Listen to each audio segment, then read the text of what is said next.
This program features live coverage of an African safari and may include animal kills and carcasses. Viewer discretion is advised. Good morning and welcome to Djuma Private Game Reserve.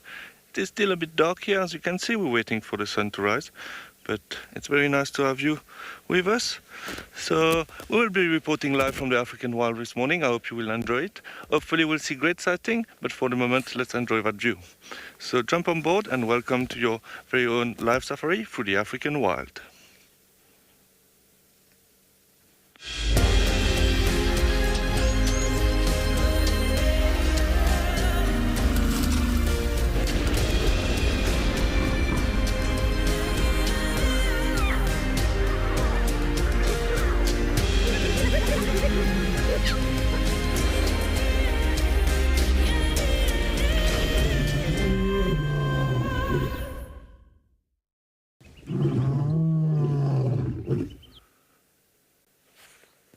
So welcome back with us. We are currently enjoying a beautiful view. It's still a bit dark, as I was saying, the sun is not rising yet. My name is Cedric. I have Darren on camera with me this morning. So our plan for this morning is maybe drive around, see what we can find, but also we will go check on Tlalamba if she's still on the kill. I'm not sure if she will still be there, because we know there was not a lot of meat left on that kill, but obviously we will try our luck.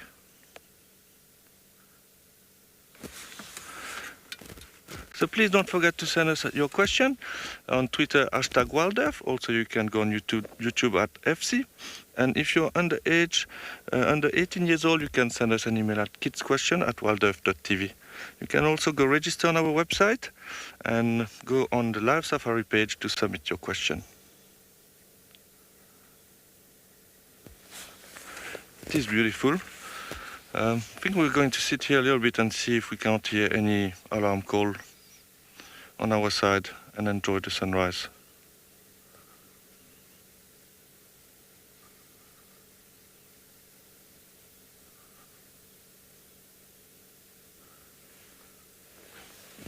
Yeah, so this morning we started a bit earlier as usual, so the season is changing, so instead of starting at 6:30 we started at 6. But it's nice to be awake early and try to find some tracks early in the morning. It is the best time of the day to find some tracks and see if there's anything happening around.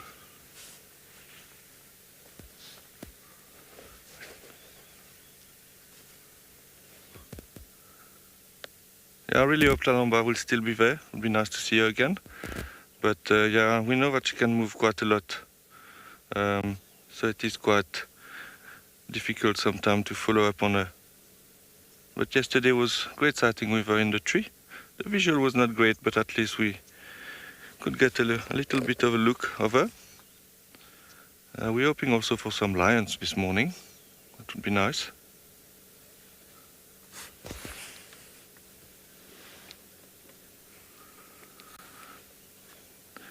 Sorry, I didn't get the name now, but someone said it's such a pretty purple sky, if I got it right. Safari kitty. Oh, safari kitty, yes. Exactly, I apologize. I have a little technical issue at the moment. I don't receiving very well the comms. Yes, it is very pretty. It is a bit cloudy though, but it is very nice.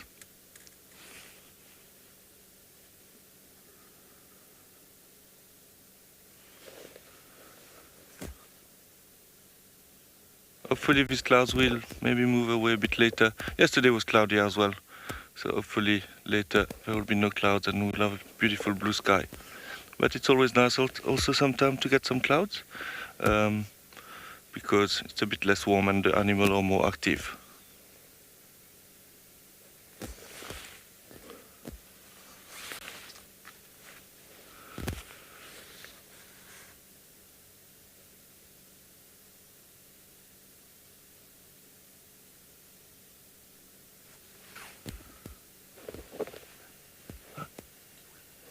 Okay, as you can see, it's a bit cloudy here, so let's see what is the weather at our other locations.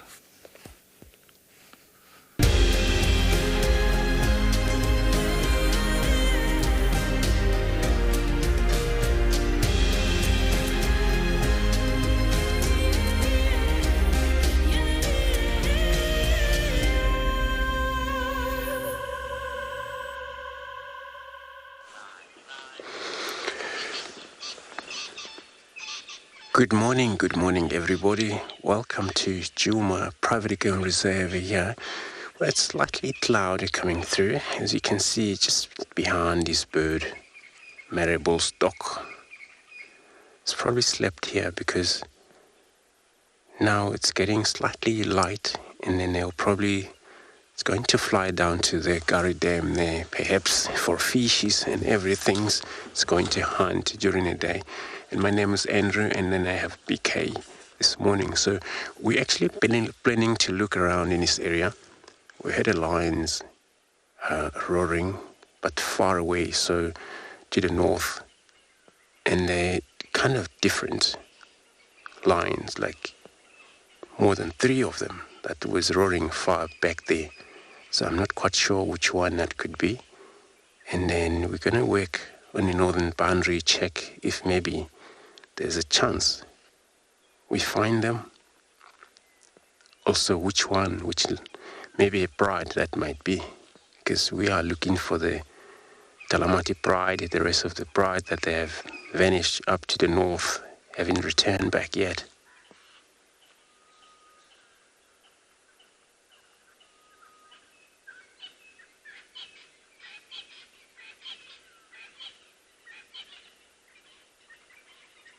So, marable stock, they are carrion bird.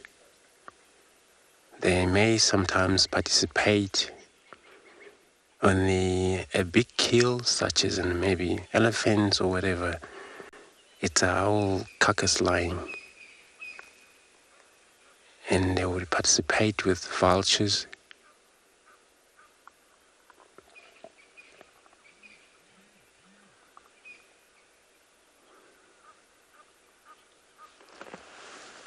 But they can also fly as well. They can fly very well.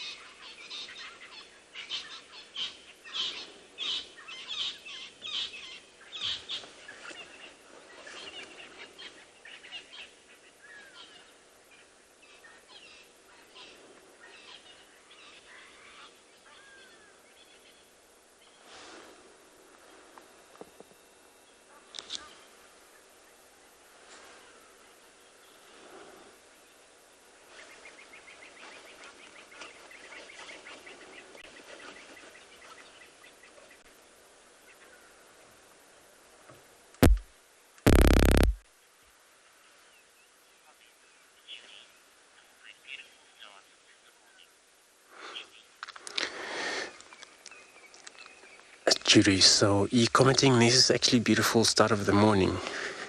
It is actually a very beautiful start of the morning. And then all we're just hearing now, it's all birds audio. It's a good sign, in fact. So that it's such a beautiful cloud. If you look at this bird, just past the bird, look at the cloud, you see how these clouds are moving. And when we waking up, it was open sky, I can promise you. So I could still see a Jupiter clearly, and then all the different constellations. But now with this cloud that is taking place, so we're just cannot be sure about what is going to be happening in the next maybe 3 hours ahead of us. But if it's going to stay like this, it's going to be still great for the animals. As you can hear birds all excited about the rise and then all happy so that they can forage about.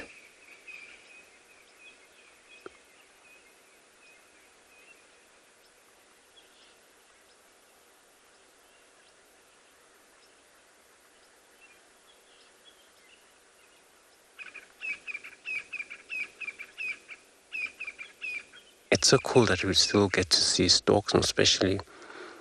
Usually there's not actually much of them in the winter. And most of these birds, the other species, they actually they follow wet around a lot. It's because they rely on various frogs.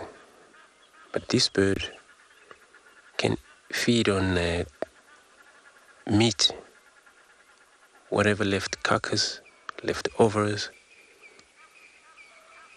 where other storks won't participate on that. So and that's why we won't see a lot of them around here, because wherever they are, it's wet and they're all loving following those seasons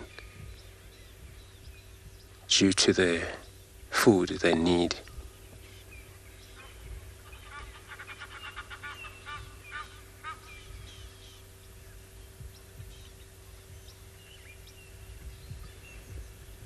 And they have very interesting beak, but also along the throat it's got a special pouch that when you see it swallow fish, it looks scary. It looks like it's going to explode, but it's strong anyway. It can swallow fish right away, depending on the size of fish, but it's quite a lot of different fish around in this area, such as tilapia fishes and these catfish.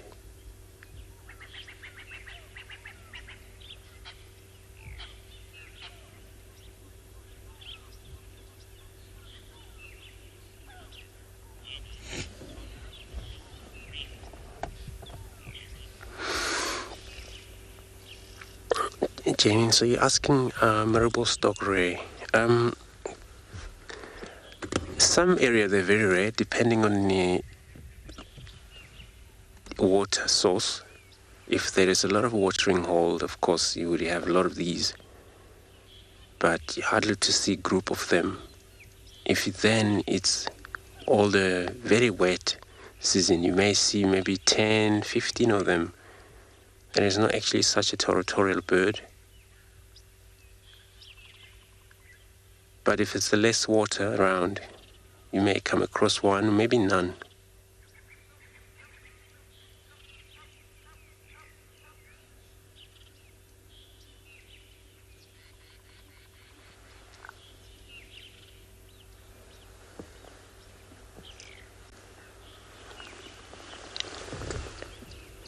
So now, since the rise it's all the sun that is going to shining through and all warmer is going to take place.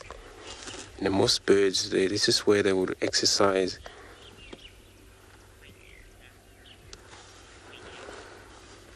their energy, flying about, heading down to water those has to. Some just going to stay around.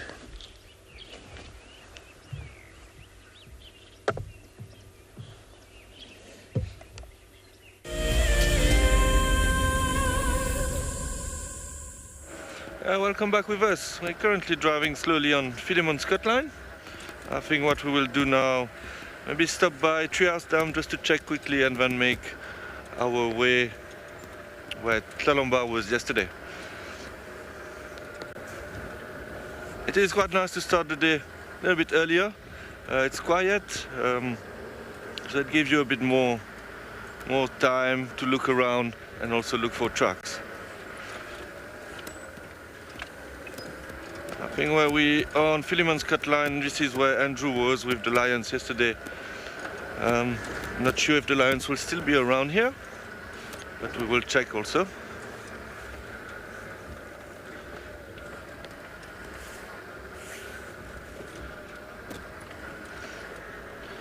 Yeah, so the time changed because obviously it's getting lighter earlier, which is nice, and we're going at the end of the winter. It's still quite cold in the morning, but it's quite getting a little bit more pleasant, I must say.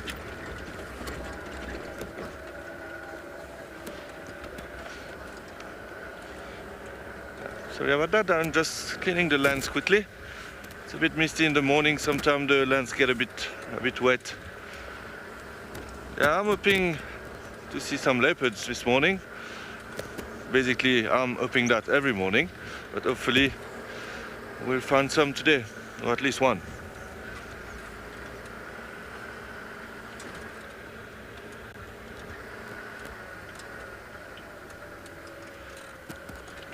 I like to drive this road, it's nice and open. So in the morning the animals like to lie a bit in the open to wait for the sun to warm up, so it's a good road to start with. I did get some great sighting of darkmen here before in the past.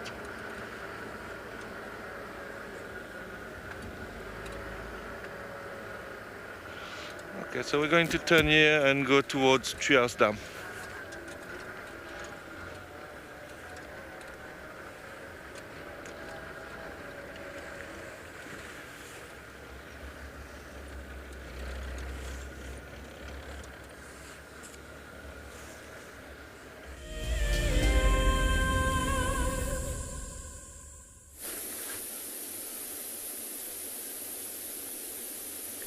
Good morning, everybody, and welcome to andBeyond in Ngala.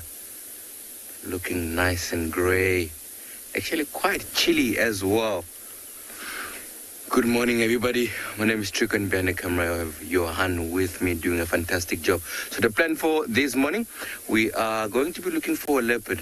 There's been a leopard that's been seen last night, sort of in that particular area. So that's where we're going to go have a look and see if maybe we can find any signs of this animal. I'm not too sure if it was a relaxed leopard or not, but it's worth to go have a look. And it's a very chilly morning, as I said, so you know there are chances of that animals are still moving around, especially predators.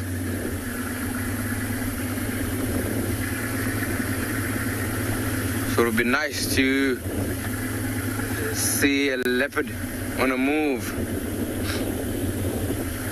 I mean, even when it's not on a move, it's still nice though, but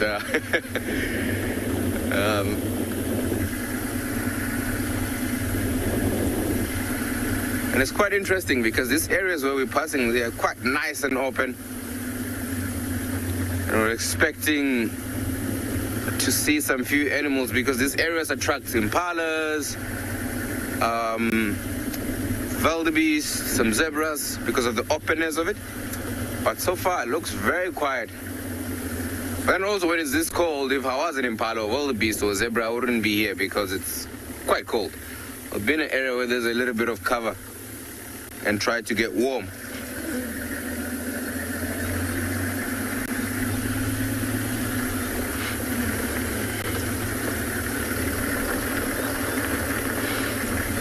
Just looking on the ground to see maybe we can find any signs of tracks.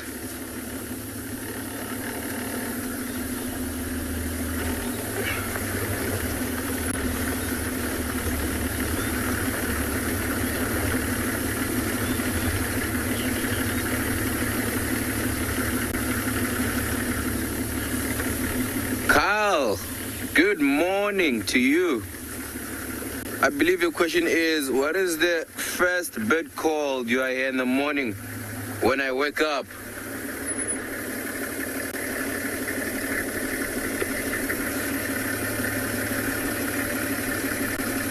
A very good question there, Carl. So, yeah, it's actually each and every day, you know, it's a different day, right? So, you know, you get, you know, sort of different calls. But if I would say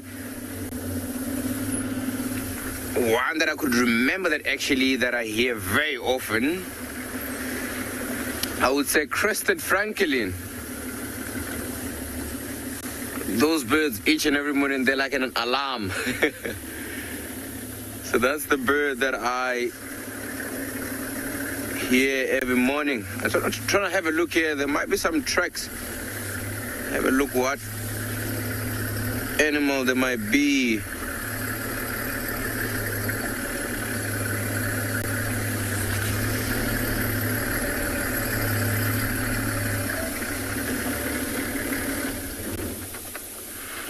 All right, I'm just gonna quickly have a look down here.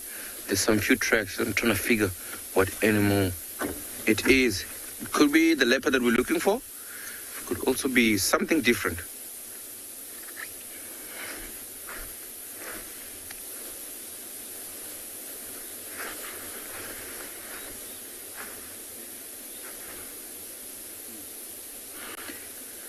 while I'm still looking for these tracks, or trying to figure who this is, I'm going to send you over to Steve.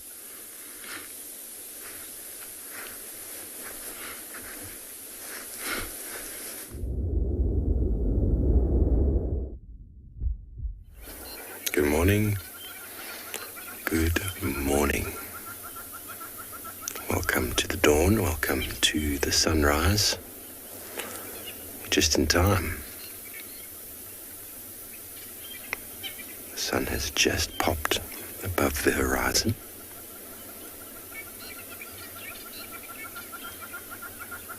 The birds are calling. Hello everybody.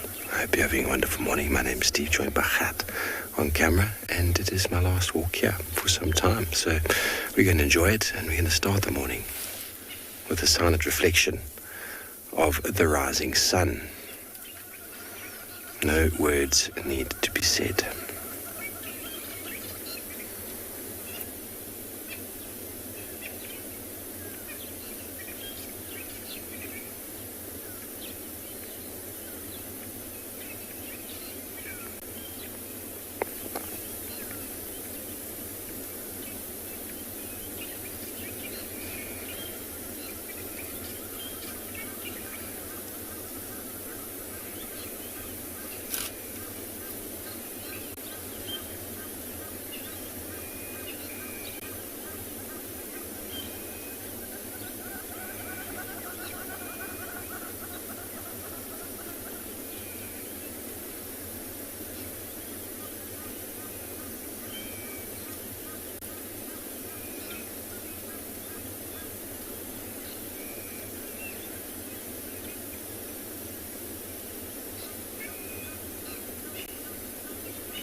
Earth lover, it is absolutely stunning and a beautiful morning. Ruby, breathtaking indeed. Clouds are about to swallow the sun as it rises, probably be hidden for a little while before burning them off.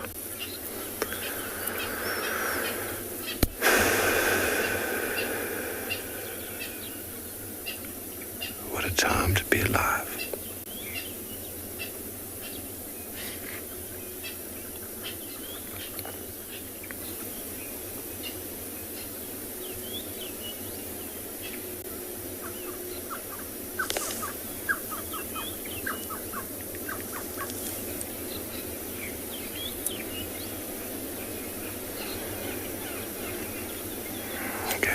Enjoy this sunrise for a moment longer and send you over to Andrew.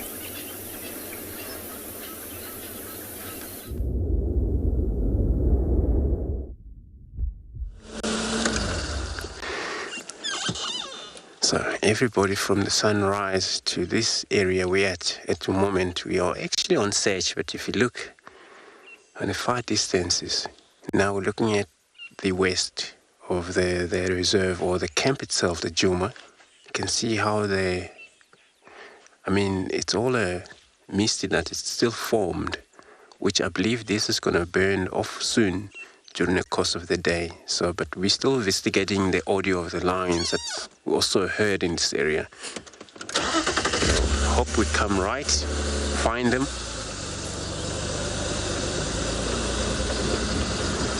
So, driving, looking for the specific animal, sometimes you truly end up finding something else you were not looking for. but I'm happy to find anything. Leopard also, cheetah, honey badger, those animals, they are the animals that they're more likely to be highly mobile, especially honey badgers early in the morning.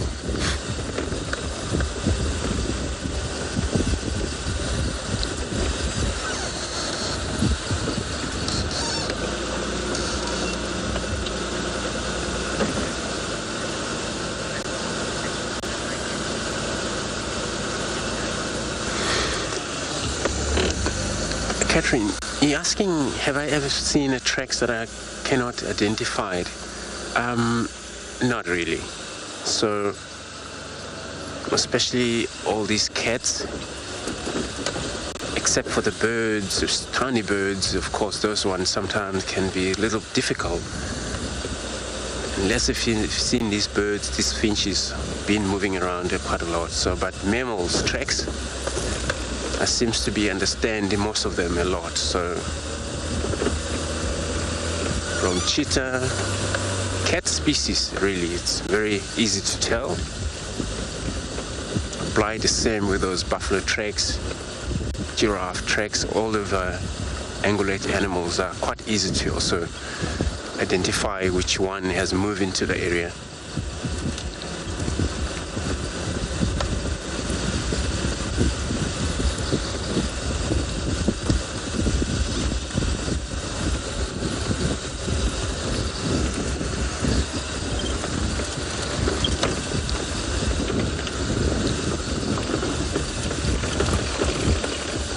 So I'm going to check one of the cheetah cut line. So while we're in this area, it's a good area because Tandy the leopard should also move in and out of Torchwood along this area. So maybe you may have lucky found her as well. Still on move about.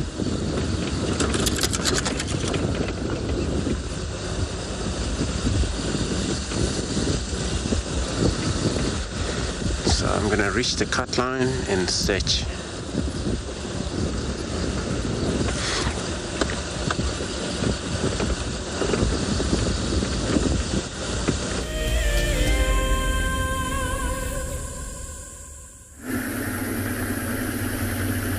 Welcome back, everybody. So I went down on the riverbed just to see if those tracks that we had were actually a leopard, but it was a hyena. But there's a beautiful sunrise.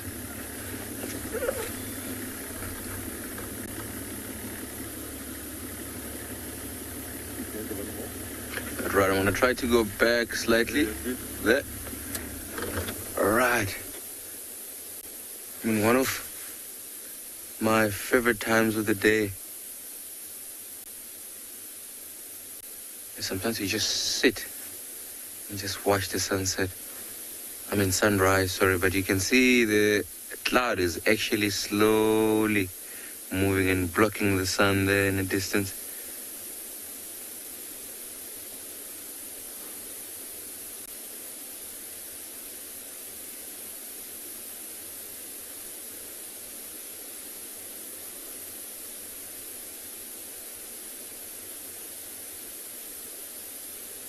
What a beautiful morning.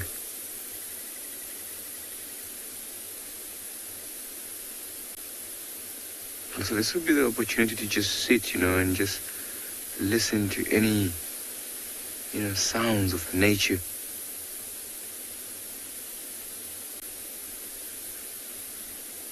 I don't know if you can hear, there's a couple of birds calling.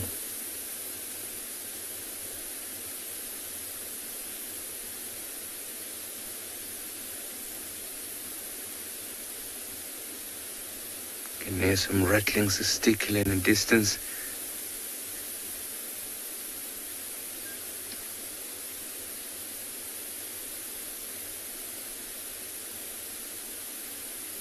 And some starlings at the back, some bushel starlings.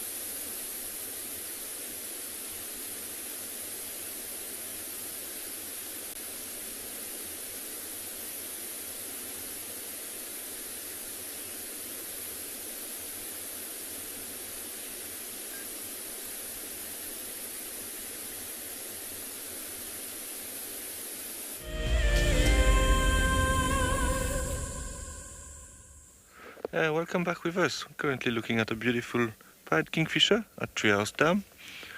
So just for a little update, we want to check Lalomba's kill. It's still in the tree, but there's basically nothing left. So I'm pretty sure she left the area. But I saw some tracks going west earlier, so maybe we'll go ahead and try to see if we can find anything on that side. In the meantime, we're sitting here looking at that kingfisher. Hopefully we might see a kill. It'll be cool to see.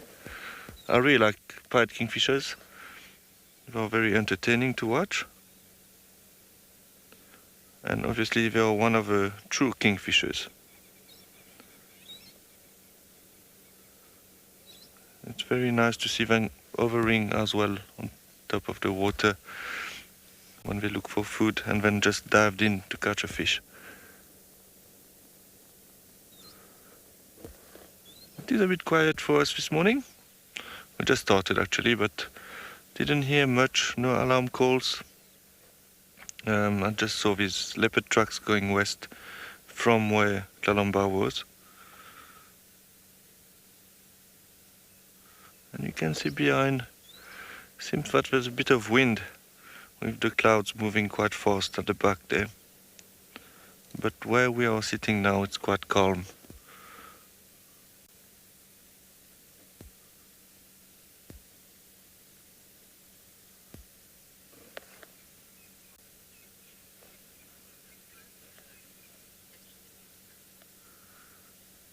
Shante, you're saying this bird coloring is exceptionally pretty? Yes, they are very pretty kingfishers, but they are not the most colorful kingfishers. Most of the other kingfishers are generally more colorful, such as the pygmy kingfisher, which is really, really beautiful. I am actually still searching for one. And also in around November, we have the woodlands kingfisher, who generally come back and have beautiful colors as well. Obviously they have a very long beak, as they use that to catch the fish.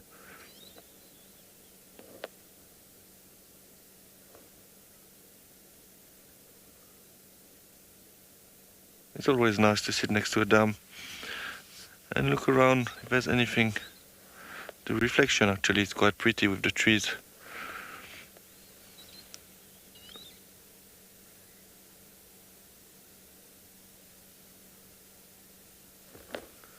As you can see, it's a bit cloudy at the back.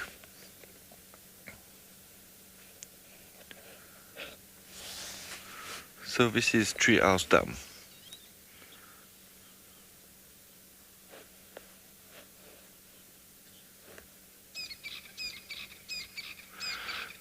But you would like to know if I think if this kingfisher aren't better than other kingfishers. I would not say that they aren't better. I think it is a bit more difficult for them because they eat mainly fish. So it's a little bit more tricky to catch a fish. But the other kingfishers, such as the woodland kingfisher, brown-hooded kingfisher, they eat other animals such as insects. So it might be a bit easier for them to catch food because they also have a bigger variety of food. So they are, for the pied kingfishers, they are very good at catching fish, because this is their main source of food. So they are very good at that. But I think that other kingfishers will have more opportunities to have more food because they have a bigger variety of food. So you have true kingfishers, such as the pied kingfisher or the giant kingfisher, for example, and then other kingfishers who eat not only fish but other insects and frogs, for example. So the pied kingfisher is a true kingfisher.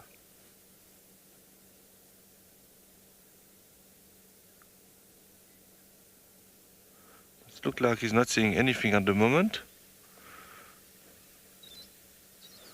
Maybe it's still a bit cold.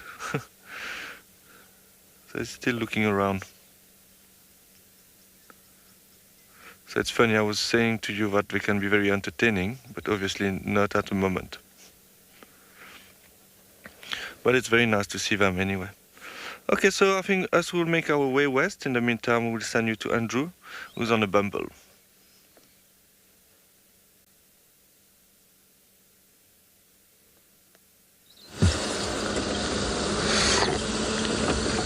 Cedric, good luck. So everybody have to change my mind, because on the way out, going to that area we had an order of lions roaring further distance, and then we come across the leopard tracks, which is actually female. When I mentioned the Tandy, when we talk back there, that she may be around, because that's where she move around in and out of here. So we see a female leopard track came heading south. So we're driving around here. Now I'm actually looking for her.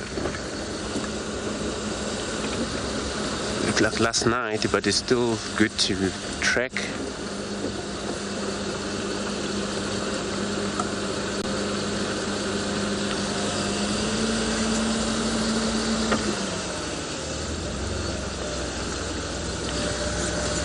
So part of Torchwood, it's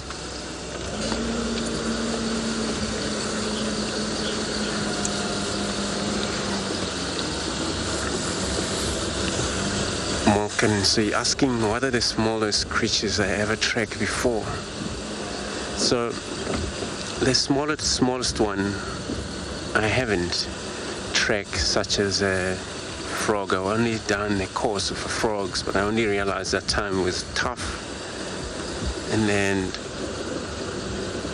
of course, we don't spend time tracking such, but you need to qualify for those. And then all birds, tracks identifications. So I actually haven't found any of the animal that has ever been difficult for me to track either, when it comes to a mammal, leopards, lions, and things like that. So if I would have maybe ever tracked, or maybe find it harder for me to track the animal, it would be any of these smallest things, or probably birds that I just mentioned are actually, especially small birds, tiny birds, finches, harder to identify, could be also harder to track them. You would know where they're gone, but maybe not knowing really which species is it. So I haven't actually tracked the smallest animal, such as maybe a rat or mongoose. Those ones you're more likely not to track them a lot. When you ever see their tracks, you only stop and talk about these tracks. Many times you just bump on them as you drive. And this is actually what I just experienced during my guiding, because every time you spend time with the tracks that are just gonna go look at that Kudu way distant there, BK, I think seems to be agitated, maybe not even moving. So we're gonna see what is happening in that Kudu. So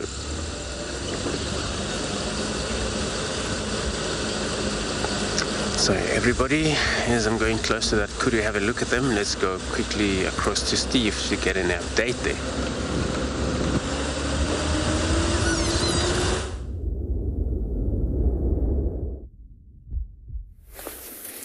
Welcome back down the mountain. Welcome back onto bushwalk. Now, we talk about bushwalk quite a lot, but some of you have maybe never been on a bushwalk before. So if it is your first time witnessing someone walking out here in the wilderness and you want to do bushwalk someday, very importantly, some boots with mud to keep them nice and camouflaged, some gaiters protecting your socks. Shorts are advisable for the tough, long pants if you don't like ticks or thorns. Backpack with some water. What I always recommend is a stick, and the most recommended item, a pair of binoculars. Okay, together with all of that, some enthusiasm, for away. Let's go. Just going to be moving through, discussing bushwalk and the elements of bushwalk today. Oh, watch out for the thorns. There are some thorns, though, that no pants will protect you from. bushwalks, you generally do get a bit warmer. So be prepared to peel off some layers. And what the walk allows you to do is to get into areas you wouldn't normally find yourself with a vehicle, to have a look at the small, minuscule things. Deon, the toughest tracks? Well, it really depends on where you are. For example, finding tracks on a nice sandy area that then move in to a grassy area like this, there's nothing that can be seen there. Even an elephant walking here, you wouldn't really know what's going on. So, toughest tracks, I mean, leopards are tricky to follow, just because they're on their own and they move pretty stealthily. Pride's a lion, generally easier to follow than leopard just because of the numbers. But it also depends on where they're going, what they're doing, what their behavior is doing. If they're hunting, they can both be very difficult to follow. But in general, people don't track anything other than the big and hairies, the lion and buffalo, elephant, rhino, leopard. Those are the ones that are mainly tracked. But it is becoming a new practice to try and practice tracking antelope. That becomes very, very tricky to do. Very, very tricky. But you'd think a hoofed animal would leave an easier imprint on the floor than a padded animal. The padded animal's foot is designed to pad, insulate its foot. They don't make too much noise. They don't leave too much of a mark unless the conditions are perfect. If it wasn't for the roads and the sandy patches, tracking would be nearly impossible for many. But thankfully, these animals like to use game paths, and our roads just mimic game paths. That's what we're doing, just walking through small game paths through these blocks to see if we can find anything.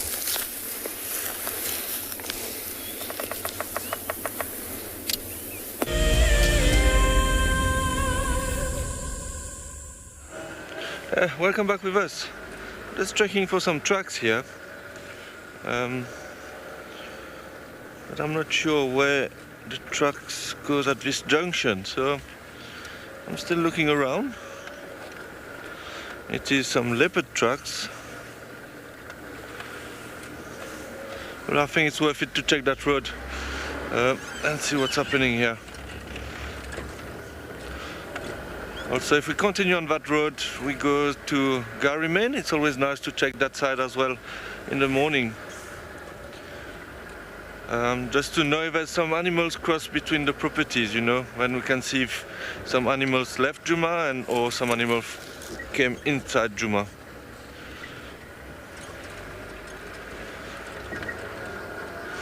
The thing with Kalamba, I'm assuming that this is the tracks going there. She can move a lot, so sometimes it's quite difficult to follow her. If it's her, I'm not 100% sure. But we'll definitely check around here.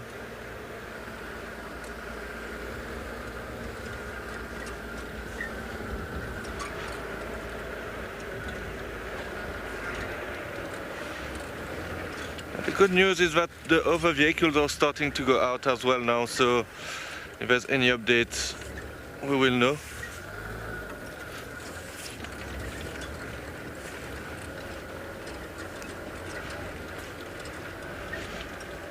But at least the sun is a little bit higher in the sky now, so it's quite nice.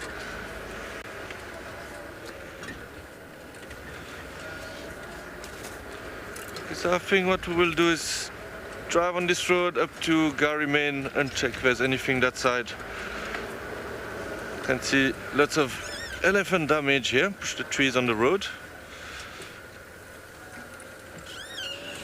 As you know, there's lots of elephant around lately.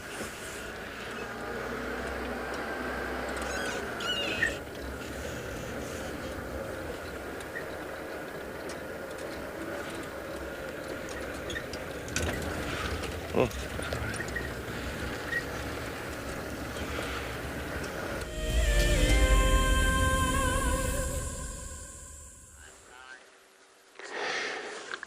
So everybody, during of our search, we stopped with such a beautiful bird here, and then we haven't actually seen or find that leopard yet. We're still on search, but there's a lilac-breasted roller. I know the light, it's not actually great there, but they're one of the beautiful bird out here. They have a lot of colors on them, about 7 different color.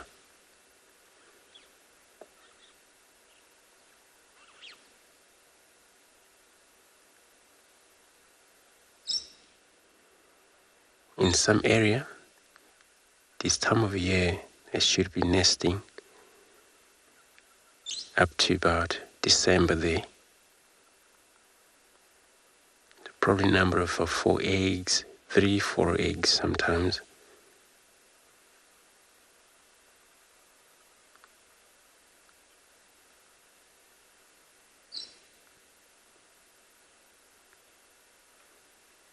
And I'm also hearing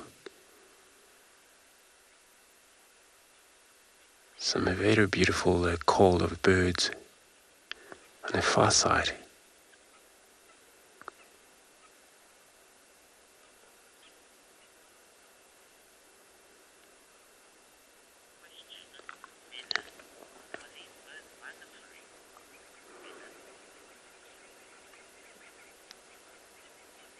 Miller, you're asking would this bird migratory? And they don't really migrate, so they stick all year round here. So, European roller, they're the only one that migrate. And also we have a purple roller, which is its most biggest species of roller than these one. They're also very rare to be seen around here, and in the wet season. So, but this is the only one that stick around pretty much.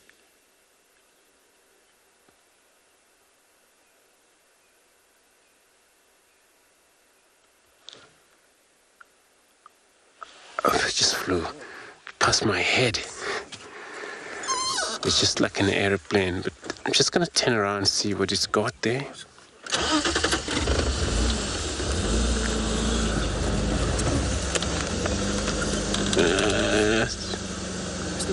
Still see it, all right.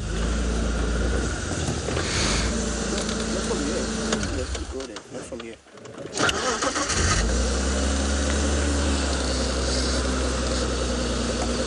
Looks like it flew and then landed on the other side.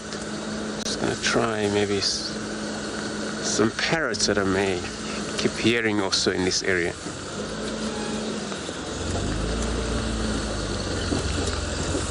Brown hooded parrots. Also one of the beautiful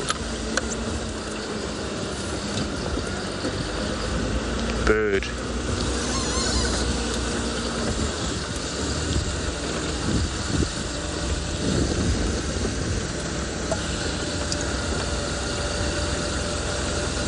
Sure, that is gonna be just a silhouette because we're looking straight directly to the sun, but it's still there. Beautiful silhouette there.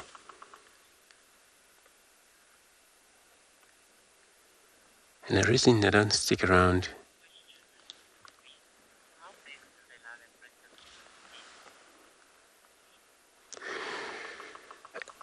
we're asking whether the lilac-breasted nest bigger. So I can't really describe how big it is, but you know, if you really imagine the big mug, because it has to be a cub sort of nest. That's what they use most.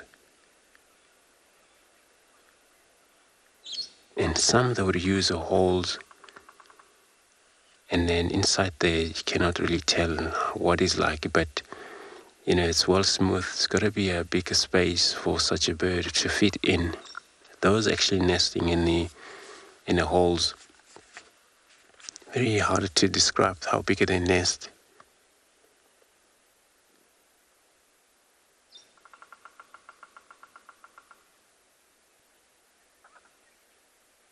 So, but it should be maybe enough space in that hole so that the bird may be able to turn around and face the entrance.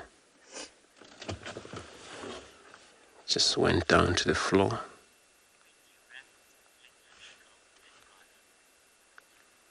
So everybody, as we're watching this bird, I'm going to be sending you across to Ngala with Trico.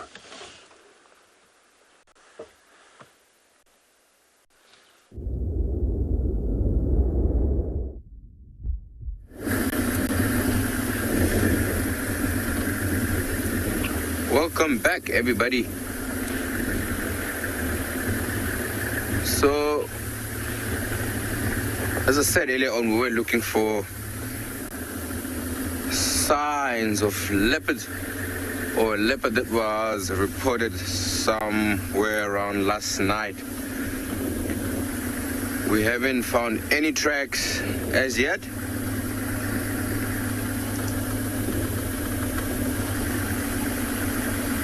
I mean, it could have been that leopard didn't even walk on any of these roads here. Could have maybe walked in the blocks.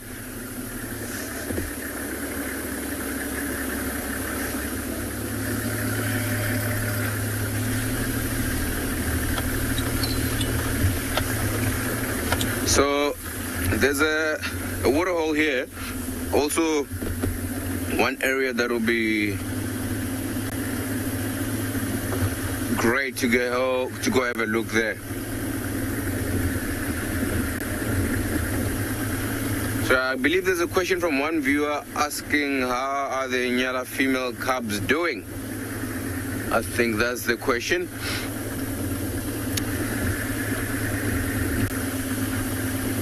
So Ngala female cubs are doing really, really well, both with the mother. I haven't seen them in a while, but some of my colleagues have. So she and her two cubs, they're doing very well. It's just been a little bit difficult to actually find them.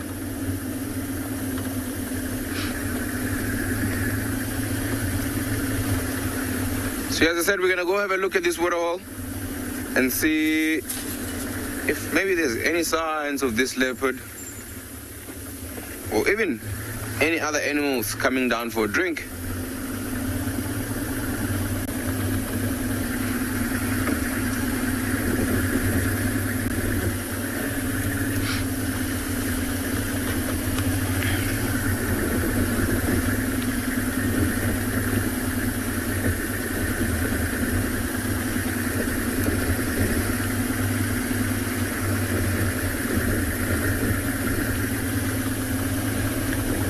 We are about a few seconds away from this waterhole. I'm actually quite excited to see what we're going to find there.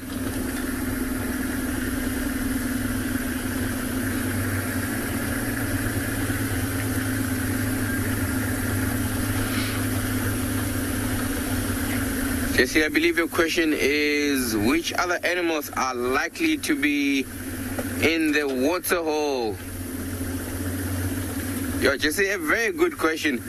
To be honest, going to the water holes, you know, you can't really predict, you know, who or what animal you will find there.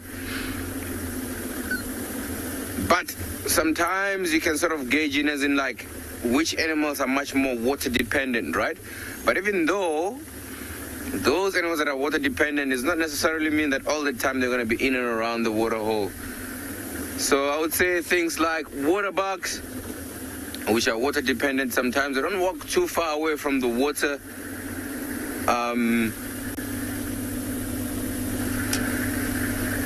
Some bird species as well. But as I said, you know, it's a very, or one of those things where you can't really know who's gonna be there.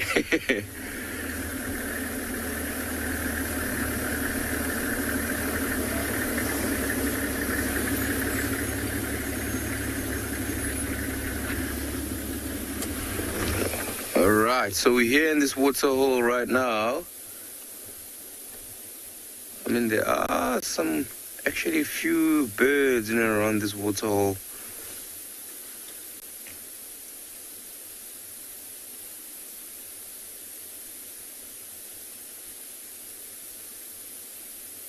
And some few elephant dung there on the ground, but that is quite old, which pretty much shows you that animals do come here to have a drink or even have a little swim and wallow in some of the mud here.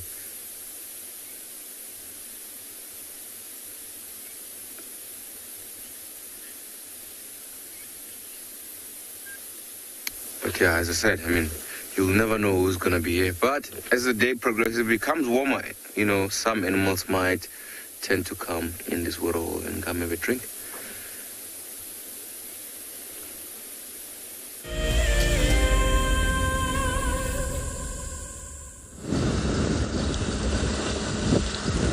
So we are still searching around.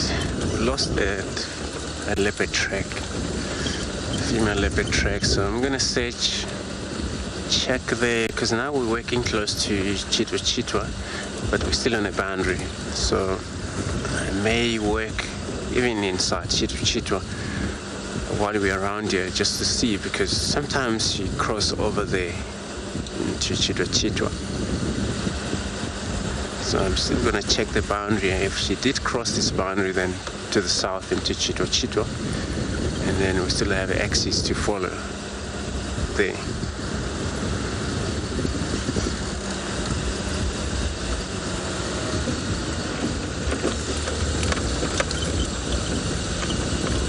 Just according to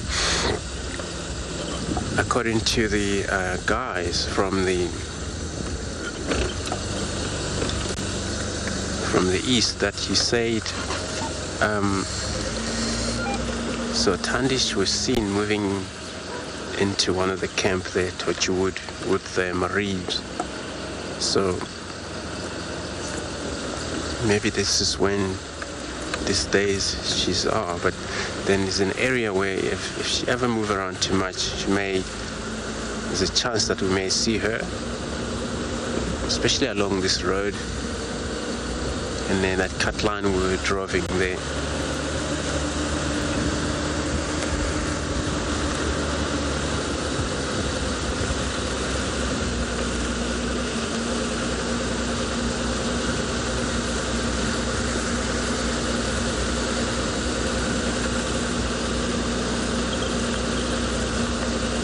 May made it a lot easier for us if we can find that track around here, because this road is well smooth and clean,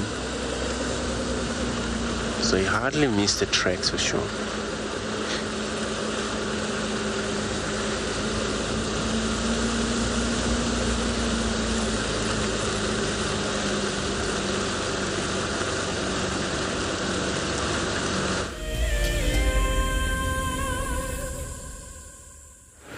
Yeah, welcome back with us. So we're currently on Rebecca's Road. It's very quiet this morning at the moment, unfortunately. So we're trying to look for birds. We did find a battler, unfortunately, flew away. This happens quite often when you find a bird and just as you can talk about it, they like to fly away. So why I came here is that the last track that I saw that leopard was coming across Philemon's cut line. And I just want to check if maybe that leopard didn't cross in that block here. So it's a good place to check. So we're doing our best. But on the other side, there's not much updates on Djuma at the moment.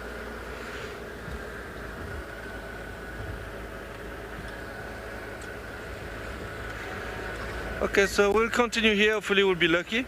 In the meantime, we'll send you to Trico, who's with a bird.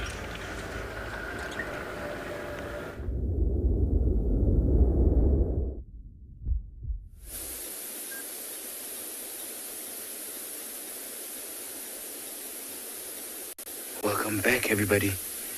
As you can see right in front of your screens, there's a beautiful bird there. You can see the way it's walking. It's sort of like sneaking forward.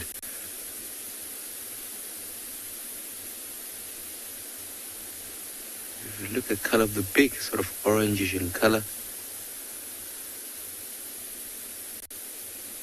with a bit of a gray on its back, some orange legs as well. So this is a gray heron.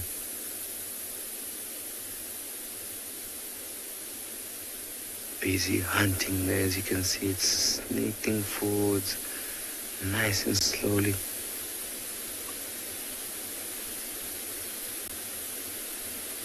Yeah. So the type of prey that this bird will be looking for is frogs and some toads, platanas, mullets, and even fish. And basically uses that bill. I mean, look at the shape of that bill. Nice and sharp. Oh, there it is. Looks like it caught something. There we go. Look at that. How amazing.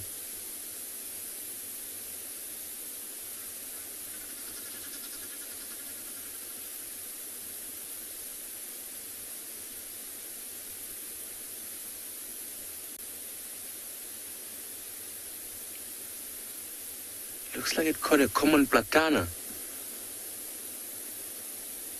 No ways.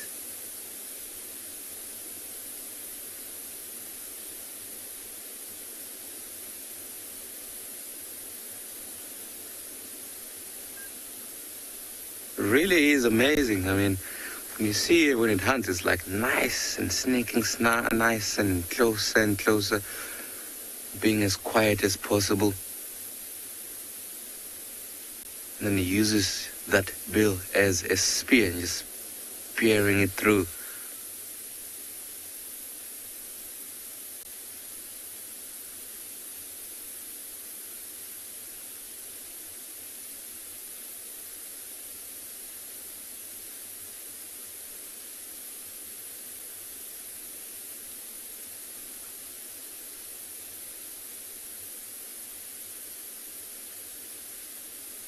See, it's still using its bill to just basically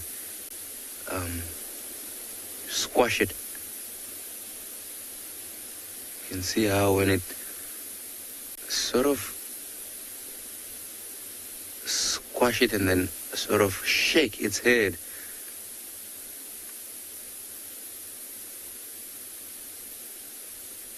It looks like that platana is still alive though. You can see the legs are all moving and shaking there.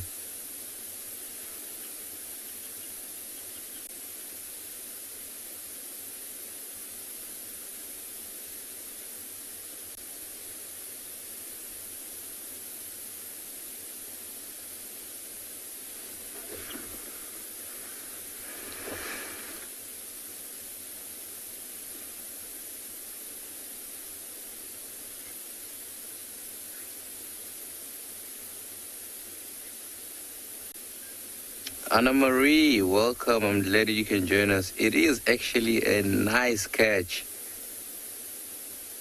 It was so smooth how it did it actually.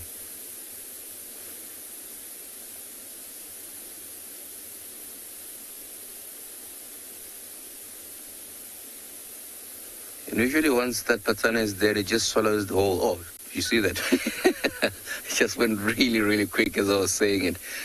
Just swallowed the whole thing. Oh, and there's another bird coming in into the frame there.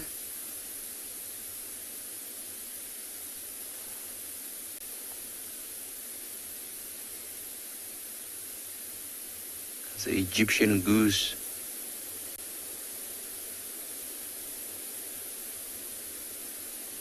Feeding on some plants there in the water.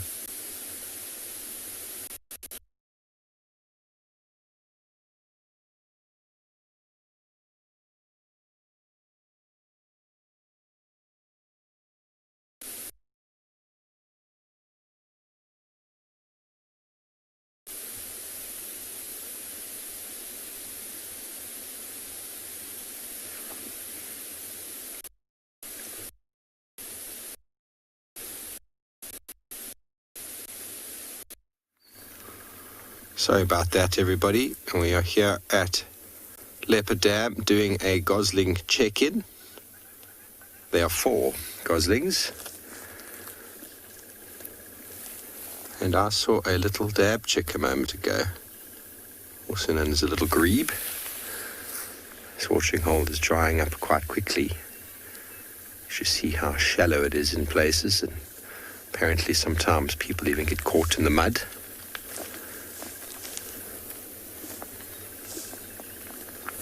Just on the other side there. As it gets shallower and shallower, when you think it's dry enough to stand, it sometimes isn't as dry as you thought it would be. Oh, there's 5. No, that's a dab chick in the middle of the...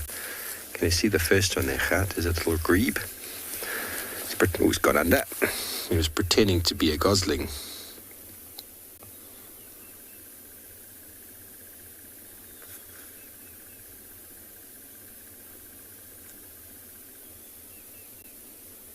Very peaceful scenes here in the morning.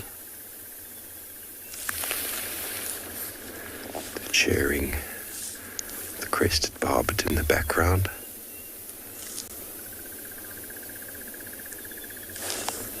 Doing a little loop around this dam, see if we can pick up any tracks, and might go see if we can follow something.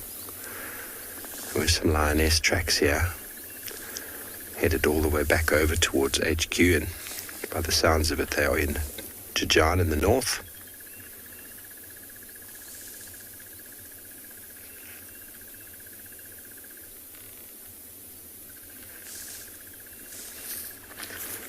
The sun is coming out. I'm going to make tracking far nicer, far better to show you as well. Like many things, really, many birds of prey would predate on them. Obviously very vigilant because of that. So eagles, small birds of prey, definitely a big threat to an Egyptian goose gosling.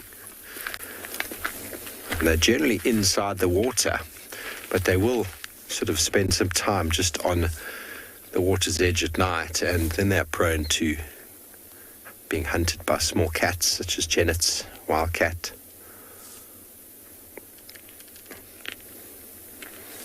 They can have up to 20 odd eggs, so I don't know how many they had initially. I think there were 9 originally counted, and now there's down to 4. But I think that the weather conditions that pulled in with the wind are a result of that. Okay, so some elephants were down here. I wonder where they headed to. Looks like they came down here. A little splash around. The muddy tracks of the feet. There's a trunk.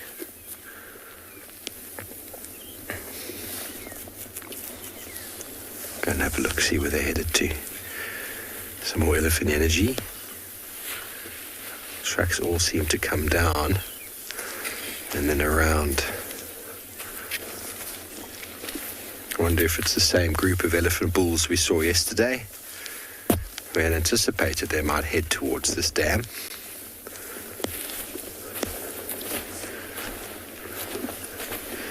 They've walked through the water, at least one anyway.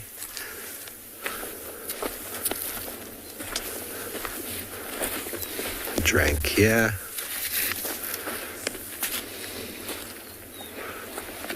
It's looking much clearer than it does after they've been swimming. You see how the dust is all settled, there's all the muck. So when elephants swim, do their thing, the water becomes all murky again. Just like if you shook a glass of sediment, take it some time to settle.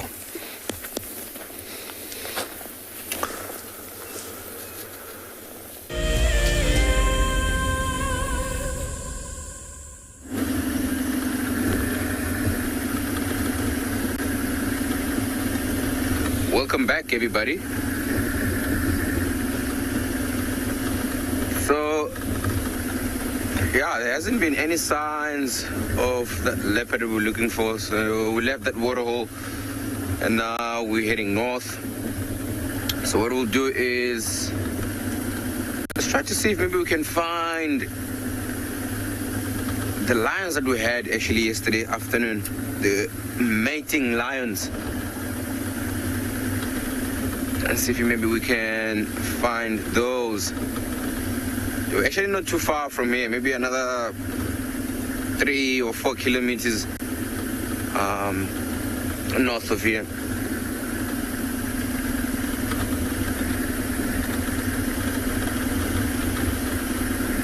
So that would be the best spot to start at. I mean, I'm not saying that they will still be there. They could have moved last night. They could be far by now. But the best bet will be going to that area, start there, have a look, and see if maybe we can find any signs of them.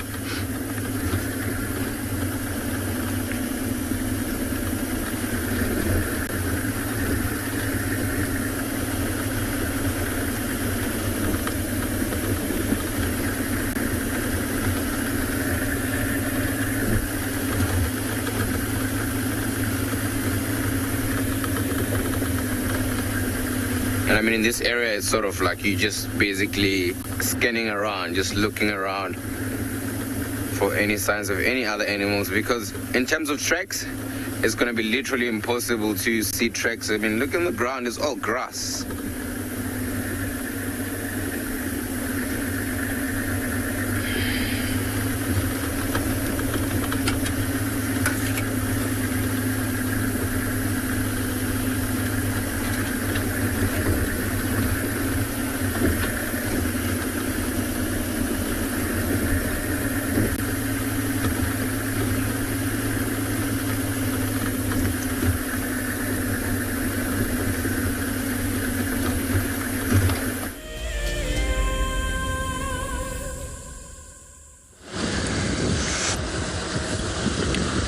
We're still searching the last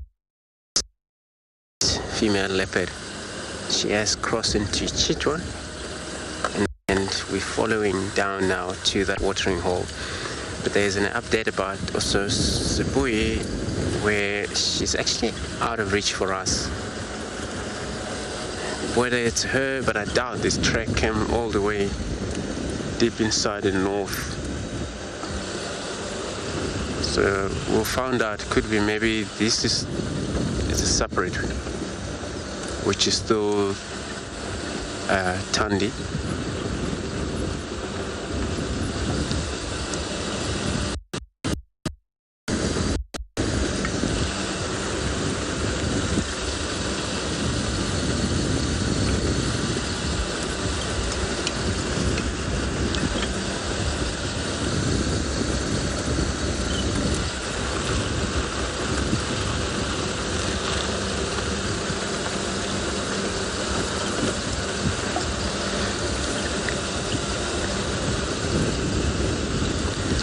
So, Dr. Octagon, you're asking, is it easy to track animals in the winter or in the summer?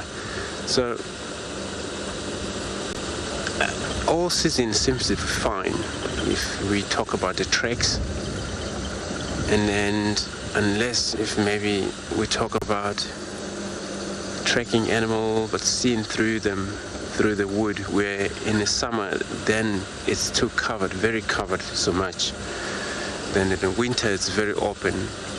So the winter I would say it's even much better, because the tracks you can still see, but you can also still see far from the road where it's lots open.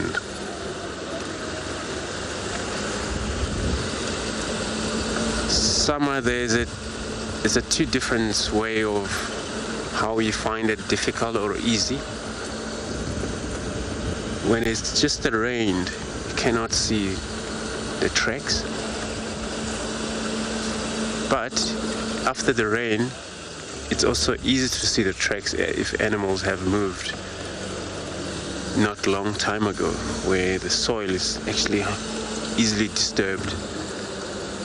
And the tracks showed quite clearly.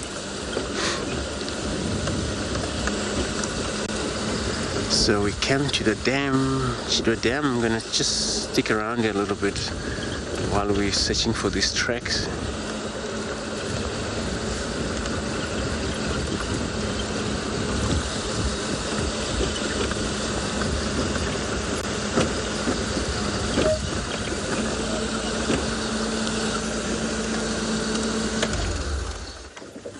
So it looks like we've got the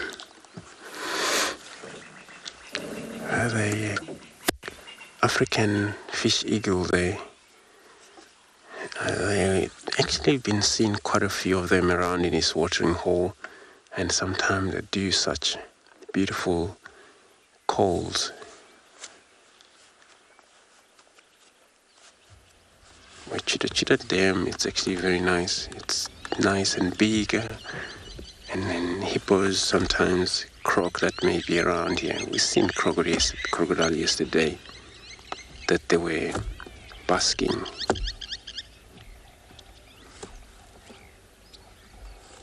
Probably now it's still very colder for them to come out, but I think sun is coming out very beautifully.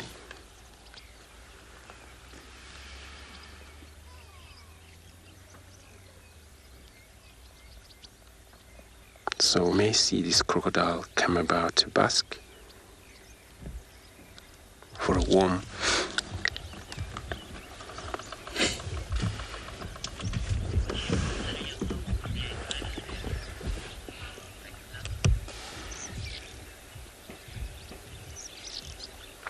Sorry, I didn't copy that question well from Victor.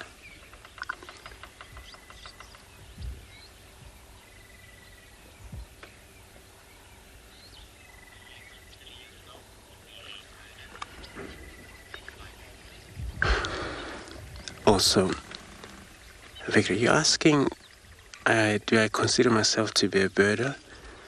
So I love birds, and I used to do a lot of birding. And birding actually, it's in me so much, it's so that depending on the time that you got and the time that you may spend with the birds, so, and then actually it's very different than concentrating to animals, mammals. The hippo actually coming slightly close to us around here. So yeah, I understand bird and I love birds so much. But once you concentrate on them, it feels like you're already taking a choice that you maybe not much interested on anything else. Because there's so much about the birds, you know, it's quite a lot.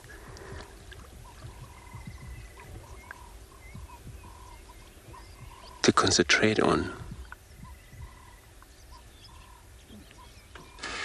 And the way they do, the way they hunt, and the way they behave. When it comes to the small bird also, you come to in a watering hole like this, you see tons of birds that are flying about and that, so it's actually very good. You bird, so I trust so much in bird.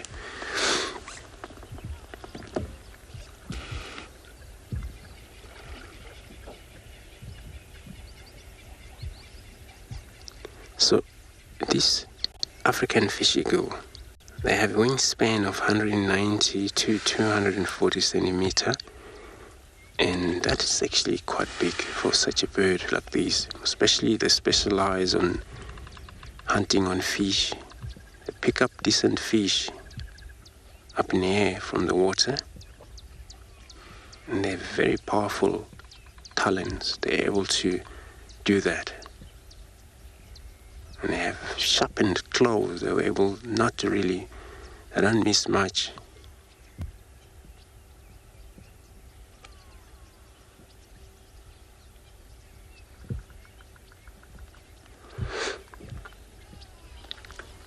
And the other bird that preys on fish pretty much only, but don't have much of them, only during a very hard rain on spray. She's also sometimes came around about. Those one and the other one that also specialize on fish pretty much. They see them on the lakes, rivers, where fishes occurred.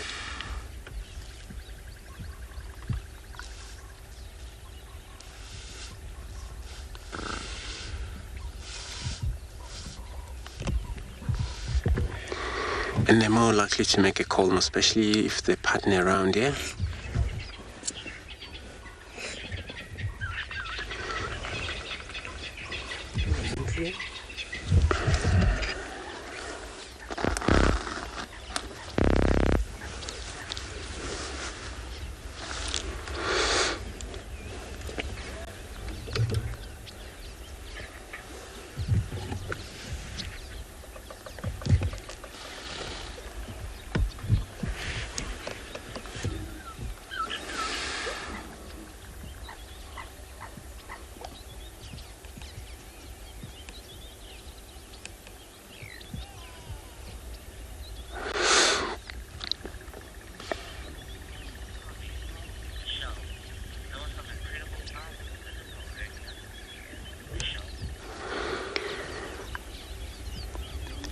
So Michelle, he's saying that was an incredible sound coming from the Hippo area.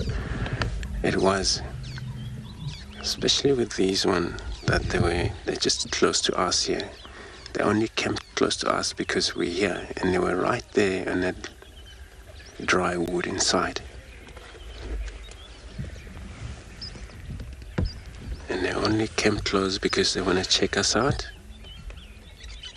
They can be pretty much inconsequential animal. Sometimes just like to take a look at things. It's not that they're threatened, it's because they don't actually have much to do in the water. They return back here so much, they can spend a lot of time here. So anything that came about,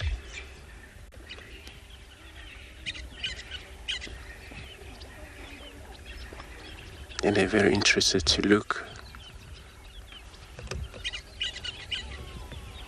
But I also trust that we never got close to the water. They've seen quite a lot of vehicles. But that sound, it was all about communication here. It's such a big lake where there's some other group that are far end, and these are far up here. So that communication.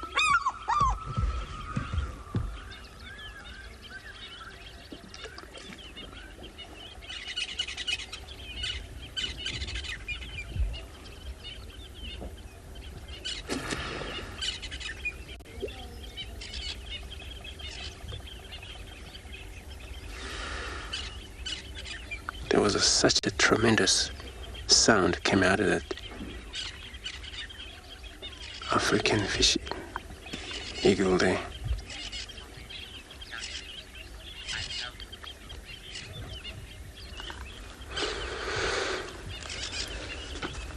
So, Duncan, you're commenting that you love such a sound coming from the fish eagle. And that was actually a beautiful sound, since we're actually not far from it. It just sounded clearly to us.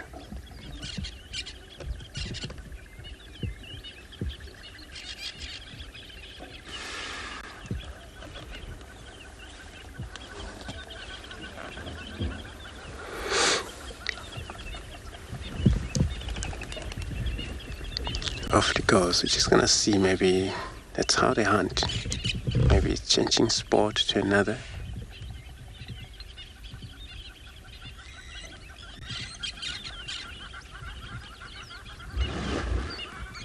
Yes, so that was all about moving place to another quite a lot. It's quite a big lake here. So that call actually makes another one response from far from here. So there is another watering hole far across in the west.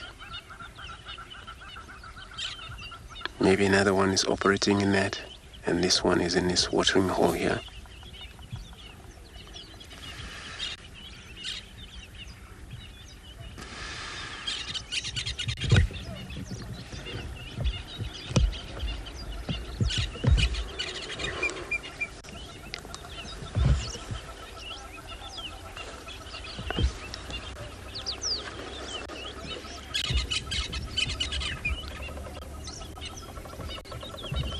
Just gonna take a silent moment here.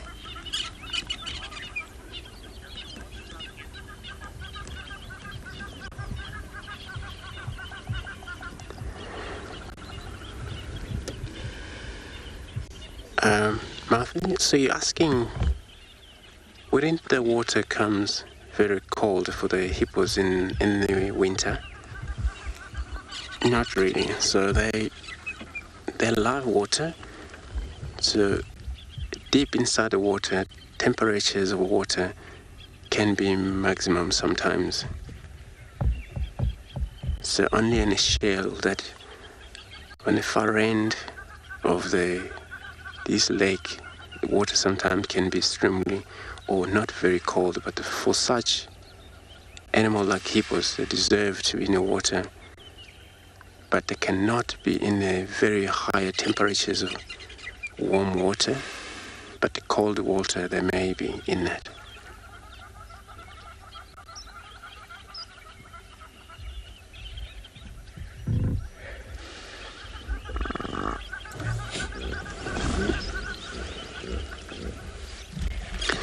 So everybody, we're going to stay put here, see if maybe we can see anything coming to drink, such as a cat probably.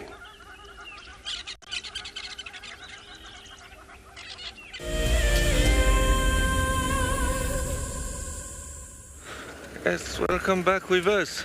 We're currently on Galago's shortcut. There's not much happening on our side. Very quiet, unfortunately. So I think now what we will do, go check Galago Pan, if there's anything there, and maybe Gary Dam. Hopefully we'll be able to find some nice sighting. It's not an easy morning. But that does happen in the bush. It's not always easy. It's amazing. Yesterday there was lots of sighting on Djuma, and this morning it is pretty quiet.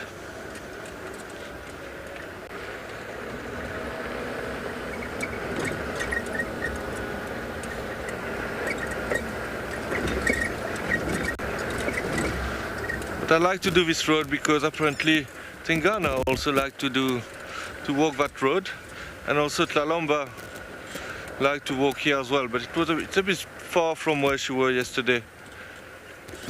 But you never know, she can travel long distances quite quickly.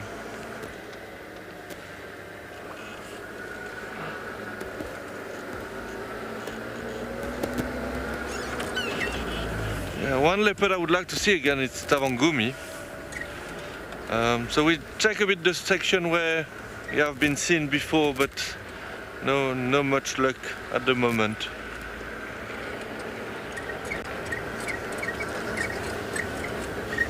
What we're hoping now, it's maybe hearing some alarm calls from impalas. That would be nice.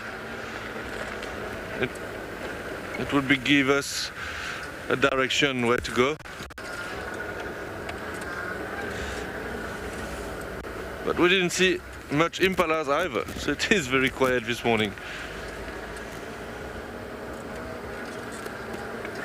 Okay, so we're going to continue here and check Galago Pan. Hopefully there will be something.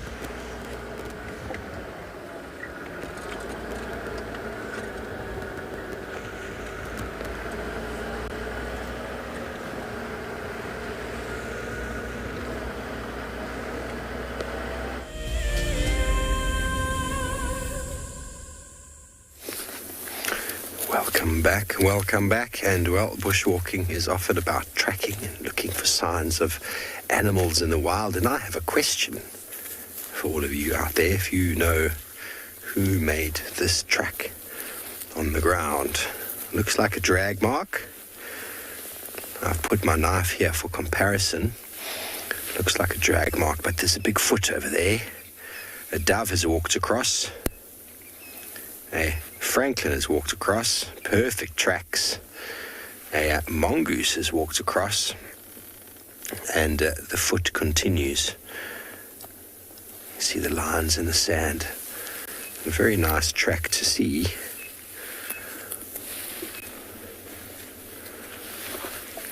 Maybe put my knife a little bit more to the side of this. And you'll see that there's a toe. And there's another toe. And a toe. So left foot. And in good conditions, this produces a very nice W. The back closes off there. Let us know if you know who stepped here.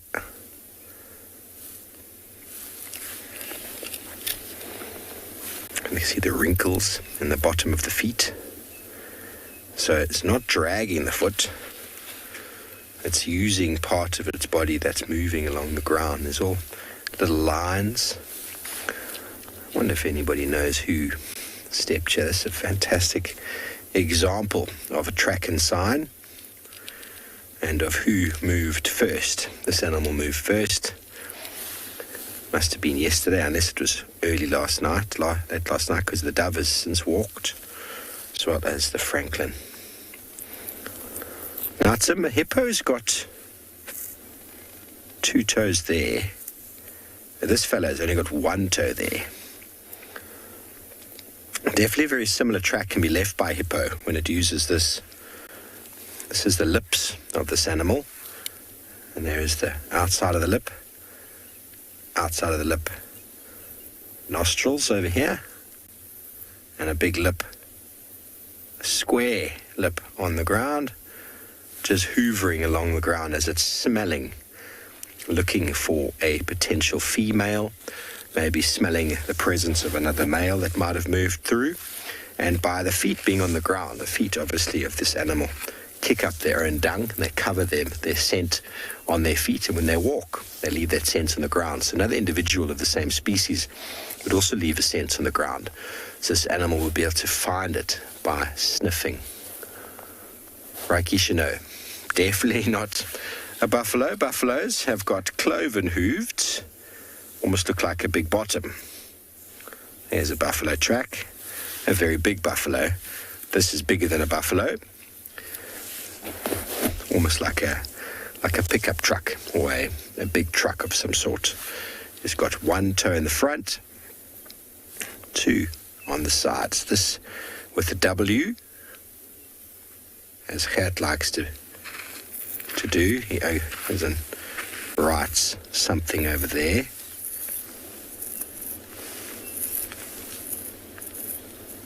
Is that clear enough, Gert? It is a W.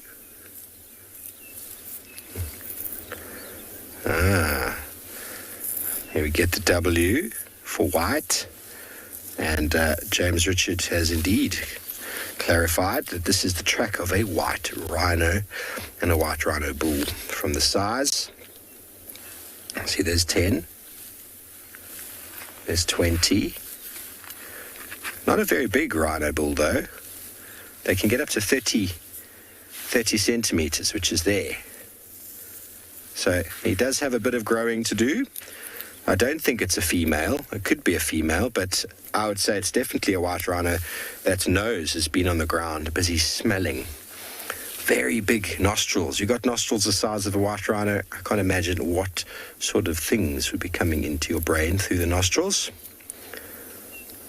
But a very nice example of tracks of sign in the sand and of a mouth. Hippos do a similar sort of motion when they feed. You can see the whiskers as well. Okay, well, talking about hippos, no doubt Andrew has probably got some with him at Chitwa.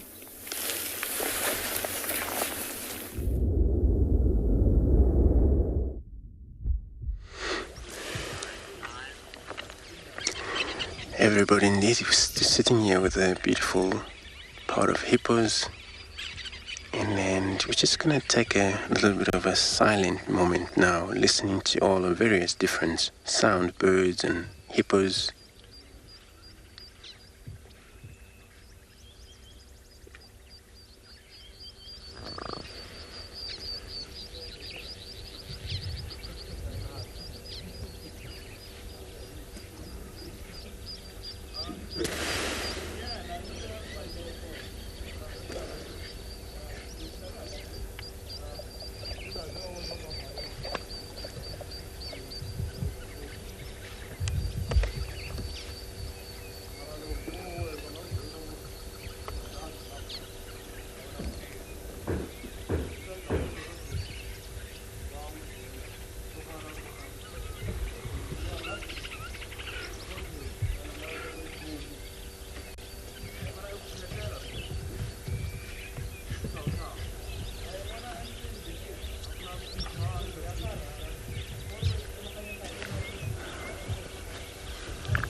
Emmanuel, are you asking would a hippo have a good eyesight?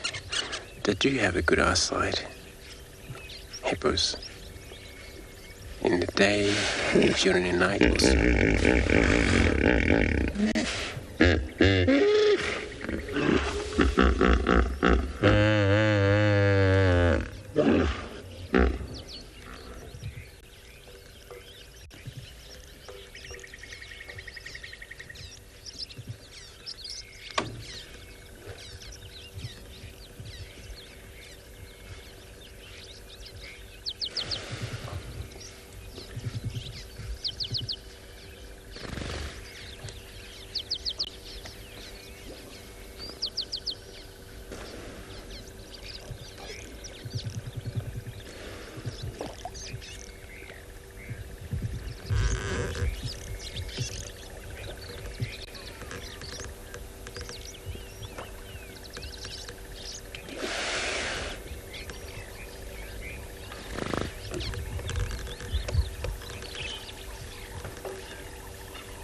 everybody. We can reposition ourselves, but also looking on the western end of this dam, what could be around.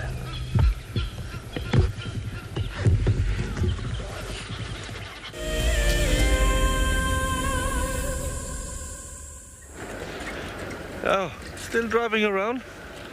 We're arriving at Gary Dam now, so we'll have a look what's happening there.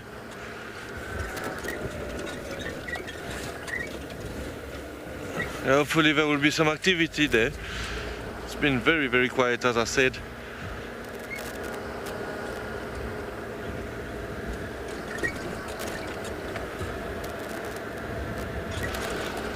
Apparently there's a Vero's eagle owl who like to stay in the jackalberry at the dam. Every day I drive there, I try to look, but no luck so far. So hopefully before I leave, I will try to find it.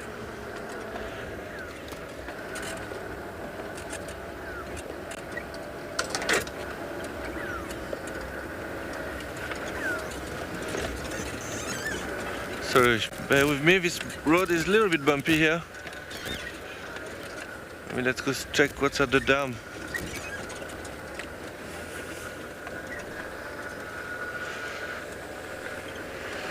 Yeah.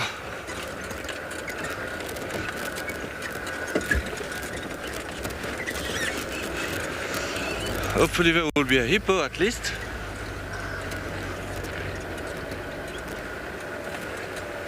There's an armor cup coming to land there. I'm going to stop here. Just if I go a bit further, he might fly away.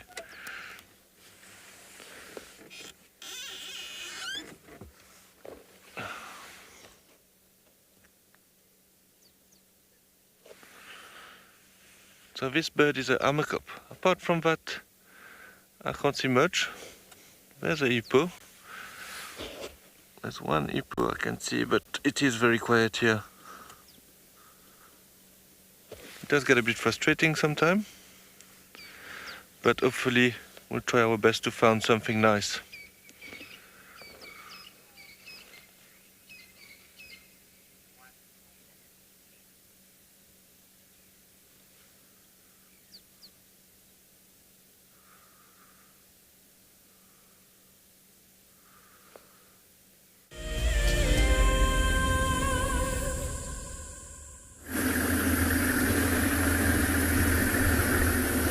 So welcome back, everybody. As I promised that we are going to be looking for those copulating lions. We went to the last area where we last saw them, and I just saw some tracks of that female. Looked like they were coming in this direction, because when we saw them, it's sort of right in this block here on our right hand side. So we're just trying to see here if the tracks have crossed this road, and if they haven't, it means that they're still probably somewhere in the block, or they could have went up north.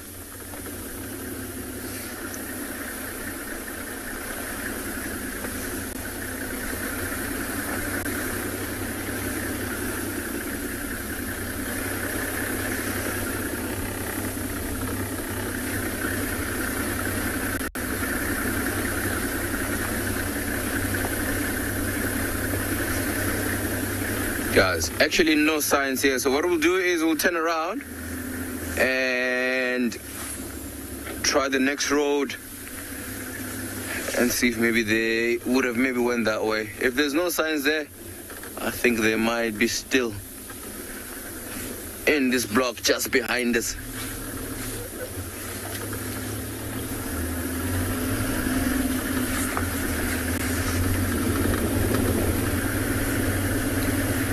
I was actually not expecting them to have moved for like huge distance. I mean, as you would imagine, yesterday they were mating non-stop, so you would think they would have been quite tired.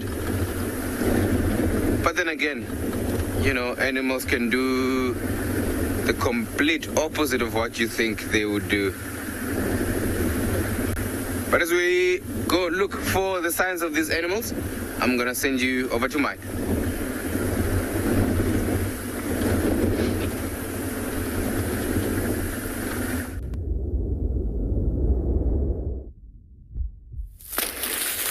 Welcome back, everybody. We are still on the move. A nice big loop this morning, covering some ground. Tracks of a couple of lions were also around Leopard Dam before, but they went north, as well as, it seems, those elephant. Trying to see if maybe they'd carried on west, but it seems as if they all went north to Jijan. And the north of that area, we don't get any signal. North of Leopard Dam. We're going to continue on, coming down to the drainage system of Red Earth, and then do a loop back towards Leopard Dam, as we might still have some eddies in the block here somewhere. So far, no other sign. Fresh sign, it is.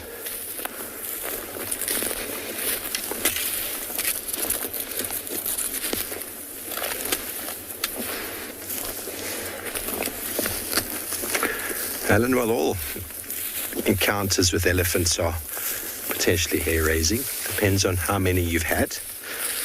And yeah, I've had many situations with elephant. Some beautiful, some quite scary. But at the end of the day, always lessons learnt. Always lessons learnt. It's important to just be respectful of the animal, respectful of their space, give them as much space as they need. These animals are all potentially dangerous, but they aren't really out there to harm us, just their fear of us, their innate fear of man, which has developed over a very long history on this continent, has led them to be very defensive when we encroach on their space, as humans have been to the majority of the wildlife in the world. We've just developed much stronger means of defending ourselves. An elephant, when it pushes very hard. A little nudge they would give to each other. We saw two of the bulls yesterday. We didn't get it on air, though. One with the one tusk had pushed over a tree, and another one wanted some, and he gave him a bit of a shove. That's a bit of a squeal from the one elephant, but no harm was done apart from a shove. But if that was a human body that an elephant pushed like that, well, it would be tragic. So they're very big animals. All wildlife out here are far more powerful than we are, so they need to be given a lot of respect. A lot of space and a lot of respect. But if they do come closer and all their behavioral signs are one of relaxed, then just enjoy it. But if animals aren't showing any signs of being relaxed and you pick up on that early, it's better to just leave. Better to leave long before they have to make a decision about what to do next. That's what's very important about that. So, okay, well, we're going to carry on and head down towards Red Earth. See if we can pick up on any more tracks. But Andrew, I believe, is enjoying some time still at Chitwa.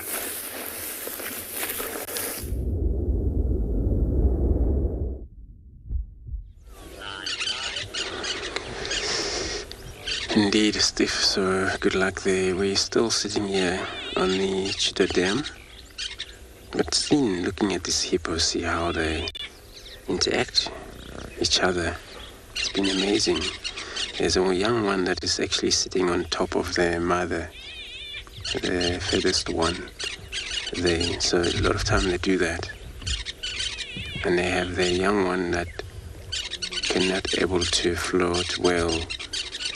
And then it's so always a good idea for those young ones to get on top of their mother, so to spend time right at the top, but also easy for them to bask and take a breath very, very easily.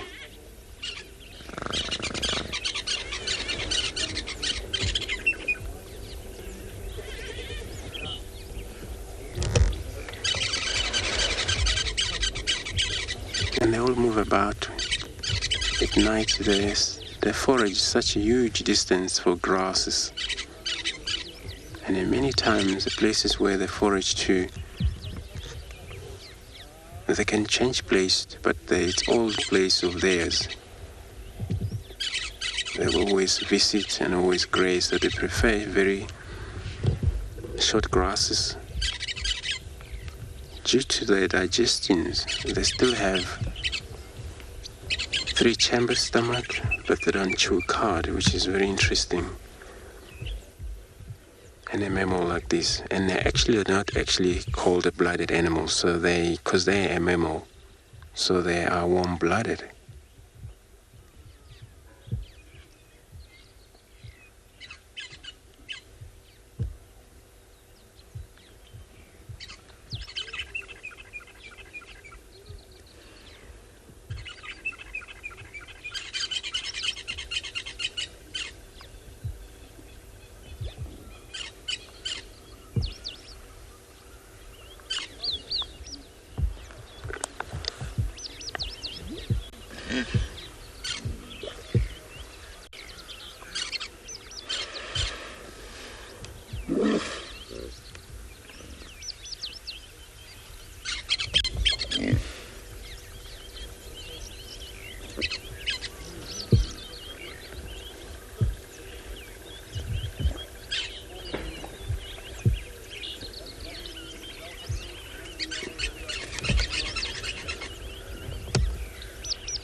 And they have an enormous mouth.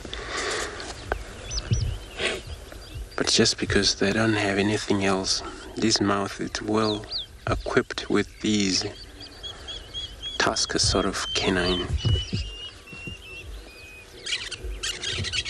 So the lower jaw canine can be having anything from 60 centimeter tusker teeth. And the upper canine can have anything from 22 centimeters. So their weapons at some point where they would use them to defend themselves, especially the males that are already territorial.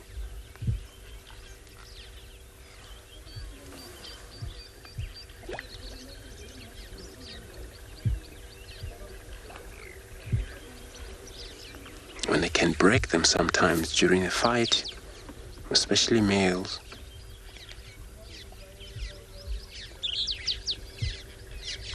But also when that fight takes place, it can be fatal. One get out injured or death take place. Many of them die, float in the water, or get out of the water and then not far went died right away.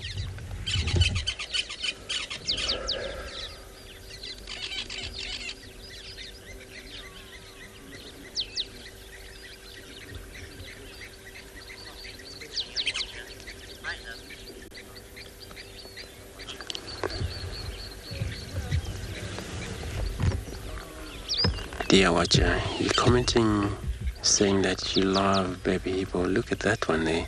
This is the one that I mentioned. It's always on top of the mother. I only seen the mother take a breath and then she was gone down.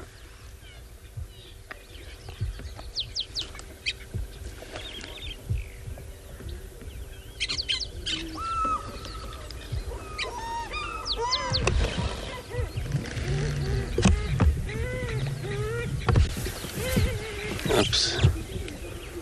Mating. African fish eagle.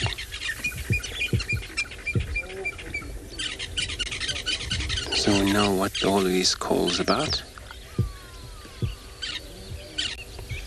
And then now we know that the male is on the far right to the top and the female is still on the left to the bottom. That's good to know. So usually they're very indifferent, female to male, on a bird of prey most. So female tend to be slightly bigger than a male.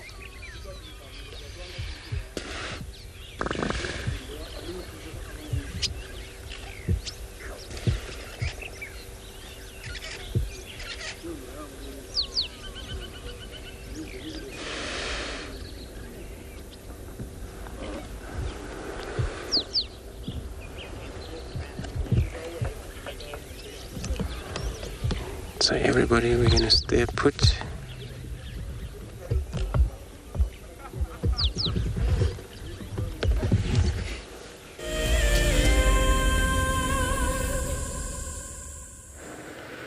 So we're currently on Twin Dam Road, heading south towards the dam, Twin Dam. It is still quite the same. Very quiet. There's lions trucks going on that road, but I'm pretty sure Andrew tried those lions. I don't know if they crossed on another property, but we're going to check anyway. I know Dogman was on that road yesterday when I was with him, so he probably walked south from there. So we're driving next to the Molwati River now. It's quite a nice and pleasant drive here. Also very good for leopards. Leopards really like to spend time in the riverbed. It's make it a little bit easier for them to hunt, as they have to get quite close to their prey. And obviously in the riverbed it's a bit more dense.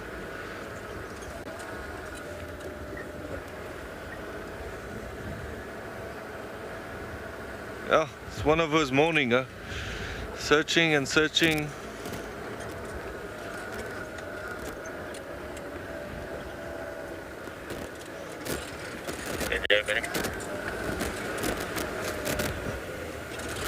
Just going in a little deep. I hope we're not going to lose too much signal there.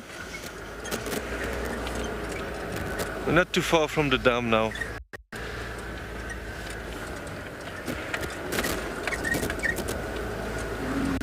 Oh, there we go. I just got surprised by the elephant as we stop here. It's amazing sometimes you drive and you see them last minute.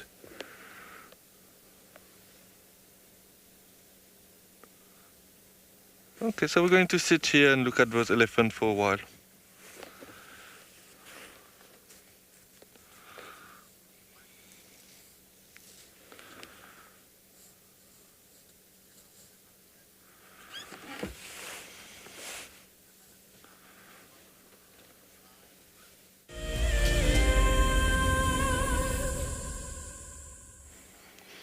Welcome back with us. So we found those elephants. It looked like a young bull and a young one. I can't see the others now at the moment, but we were driving and just bumped into them.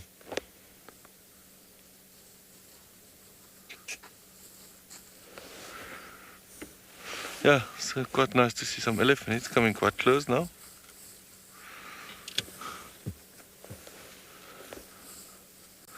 Young bull elephant can be a little bit cheeky sometimes. There's this little one as well there. Yeah, okay, let me try to go a bit forward and see if we can get a better view.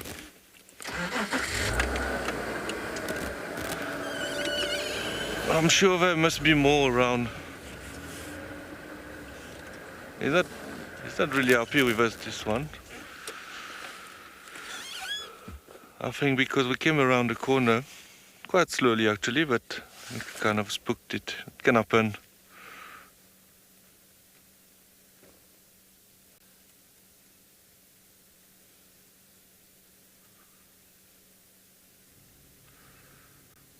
One time I got one sighting, a young bull like that came very close to the car and started smelling in the car.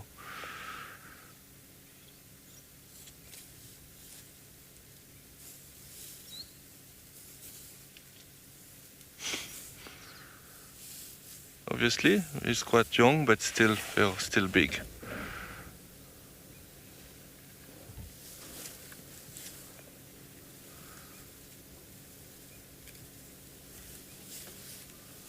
He's probably going to walk away soon now.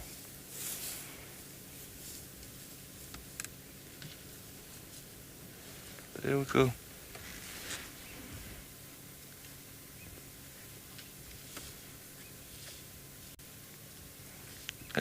Elizabeth, you saying majestic? Yes, indeed.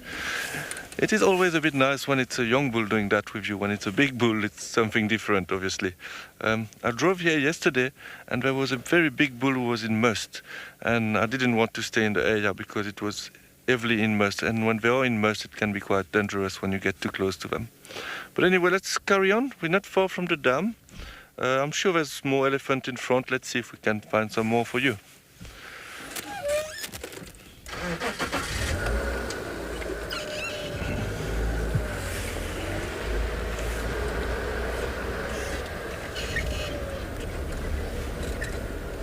It'd be nice if you can see some drinking at the dam. There's one on the right hand side there. Try to get a view for you.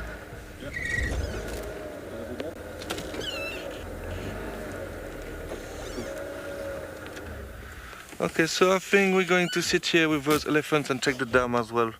In the meantime, we'll send you to Andrew at Chitwa Dam.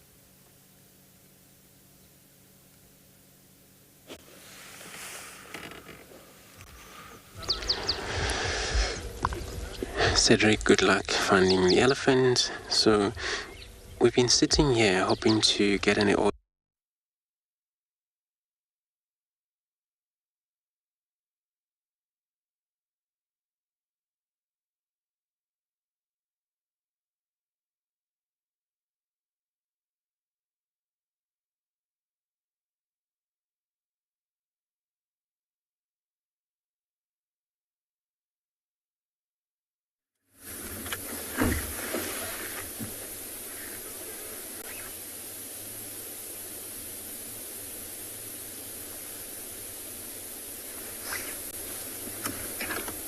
There's tracks here, I don't know if you saw them.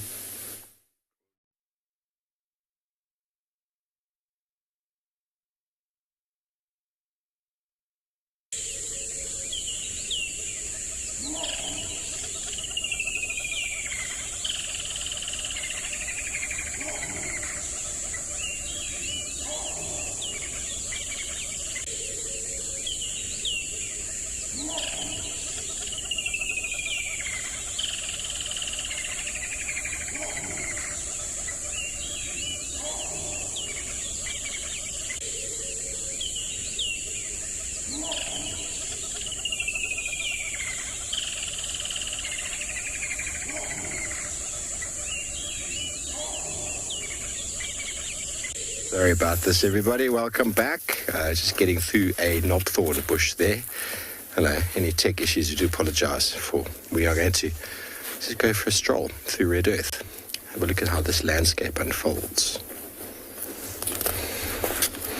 It's a lovely afternoon. I mean, should I say morning? The sun is trying to break out of the cloud. It's suddenly brought in a bit more cloud with it. What I really enjoy about bushwalk is the ability to walk in these sort of out-of-the-way places.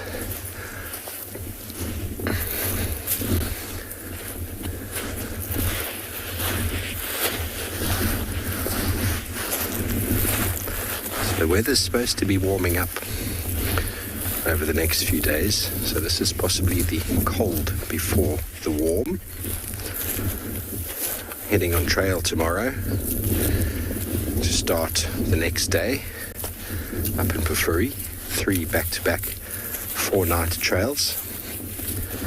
I'm quite excited about that. It's going to be epic. The weather's looking good. Moving forward.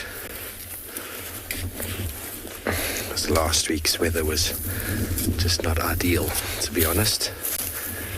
Very hard to really enjoy and appreciate the wilderness when it's very, very windy and very cold. Bernie Lulu, I posted a video the other day of myself in Pridelands from a few months ago. Just check out my Instagram, Falconbridge Steve, if you have not done so already. Posted a video of me with Big Izzleweni, who came pretty close. That's probably one of my most memorable experiences with an elephant, let alone here on Pridelands. And then just, 2 weeks ago or so, we had that leopard on foot, which was very, very special. Yesterday morning, unfortunately, we didn't have comms at one point, but we had a buffalo encounter that the buffaloes walked to within a few meters of us. I'll be posting that video again at one point. Not again, but once I get some data. But buffalo yesterday was probably one of the most interesting buffalo encounters of my experience, having one look at you and you don't move, and then just, what's that? Look straight through you, and then, because we didn't move, oh well, keep beating and move on. So, and then yesterday afternoon, we spent the whole afternoon with elephants. They were in the thick stuff, so we didn't get very close, but sometimes that's all it's about, just sitting there, listening, watching them feed, watching the big tree get smashed over.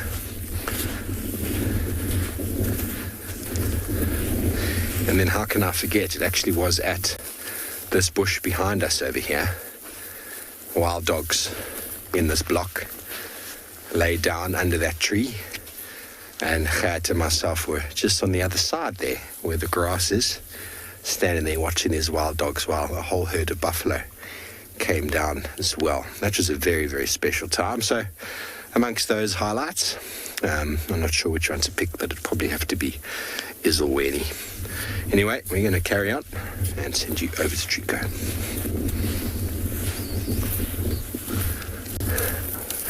Looks like you're staying with us, everybody. Some tech issues plaguing this morning. It's all right. Just come with us for a slow little meander through this beautiful open area.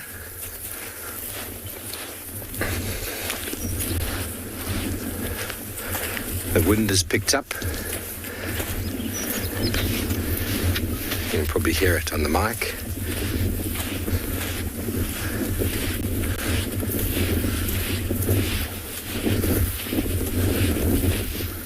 We've done a nice couple of steps this morning. So we slowly head on back to Leopard Dam, see if anything has come down to drink. While we do so, send you back over to Djuma this time with Cedric.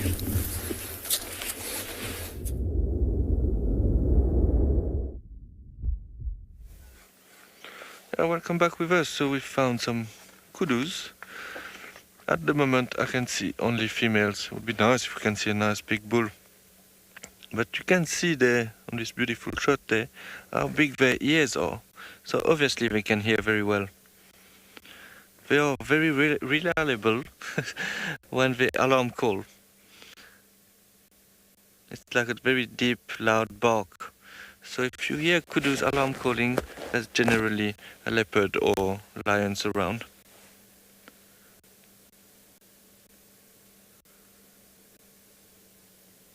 So they eat mainly leaves, but I saw them eat some grass before, but obviously that will be maybe if it's very dry and there's not a lot of food, but generally they eat leaves. And so the female obviously doesn't have horns and the male can have very big horns. I think the record in that area, in our area, is about 1.8 meter long horns, which is very big. But generally the average is about 1.2 meters. I'm trying to look for a male around, but I can't see any. There's a young one, I think, at the back there. If I go a little bit forward, try to see if I can have a look.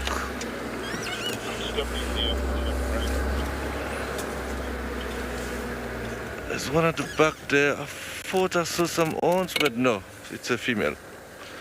Oh. Yeah, it is another female.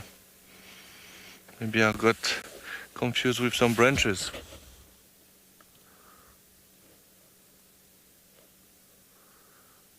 Yeah, the big Kudu bulls can weigh up to 250 kilograms.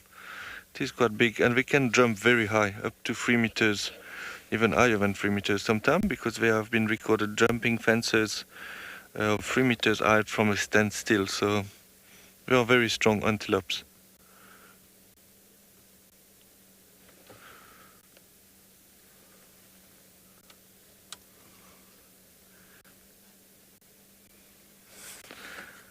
Okay, you are asking what is the lifespan of a kudu. Yeah, they don't live very long actually.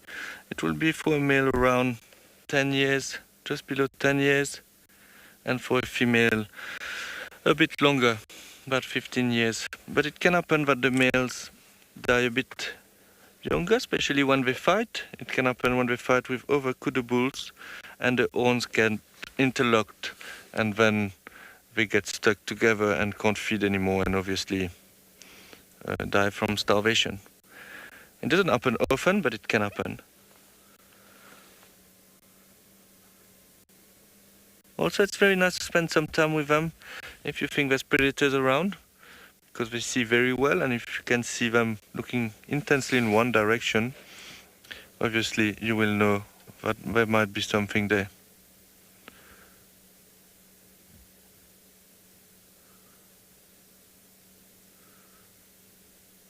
Yeah, so now what we were doing, we drove next to Twin Dam. There was not much. I just wanted to try the fire cut line next to Gary Main. Last time I found dark main around that area. So I know that it came from Gary Dam. So I just wanted to check if it went up west from there. But no luck so far. Obviously, sometimes kudus are quite difficult to see because as they eat leaves, they spend a lot of time in bushy areas.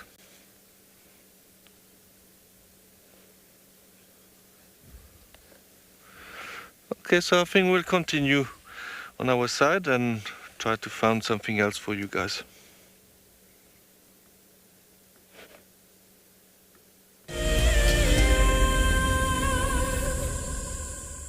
The base of that tree before the fog.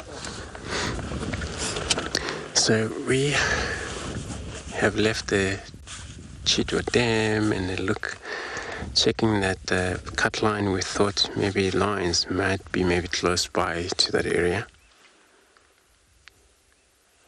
Still nothing, so we're still checking. There is a squirrel, tree squirrels. Remember, tree squirrels are not actually a highly territorial animal.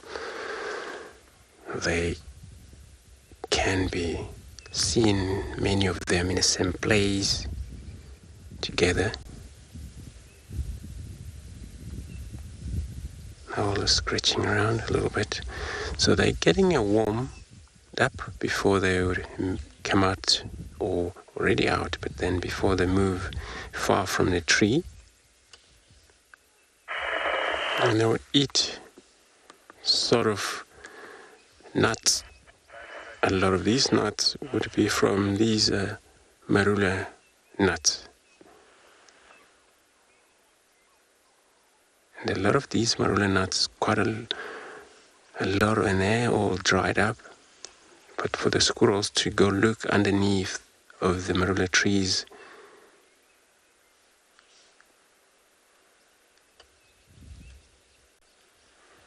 and they pick them up,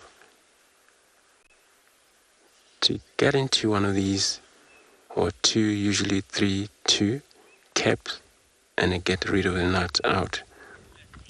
It's quite a unique way. They have very sharp, so fair for a pair of teeth that they actually, just like a normal rodent, they are rodents.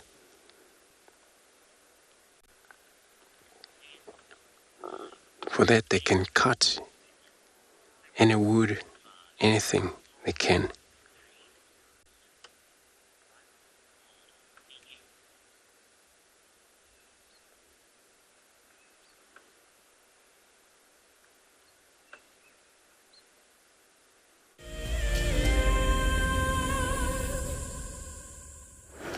Yeah, so I think we decided to try Gary Main now, see if there's anything here. We were looking at some white-crested helmet shrike, which is beautiful little birds, but it's quite difficult because they move very fast, but they have very bright yellow eyes. I'm trying to see if I can find them again. They are down there. I think I will make Darren's life very difficult now. Yeah, but let's try. Oh, no, it will be difficult. Let me try to go a bit forward and see if we can get them. Just want to show it to you because they are very beautiful. So they're flying there, so Darren will try there on that little branch there. But like, there we go. They don't stand still a lot, so it's not very easy. Yes. Just trying to find if I can see one in the open there. Just a bit on the left there, underneath that tree. If you zoom right there, it's going again. Yeah, I think it is quite difficult, unfortunately. Yeah. Sorry about that. It's not easy sometimes with those small birds. They're so fast and they don't spend lots of time standing still. But if you want to go look, it's a wide-crested helmet shrike. And they are very, very pretty.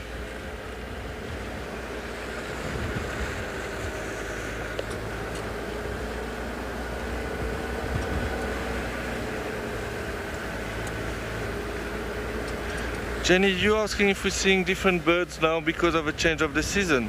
Yeah, it will start to happen as soon as summer arrives. We have lots of migratory birds coming back, such as the woodland kingfisher, for example. Lots of bird of prey as well, like the Wahlberg's eagle. Now we're still in winter, so we're still seeing the same bird as winter, but as soon as summer arrives, we will have a bigger variety of birds coming. There's a little steenbok right there. Very, very shy. So I will wait a little bit before switching off the car, just for him to get used. A beautiful little steenbok. It looks like he lost the horn. They are one of the smallest antelope here. But if I'm not mistaken, I saw only one horn. So maybe he lost one side of, as you can see there. So it's like a little unicorn. Yeah, so the males will have horns and the female doesn't have horns.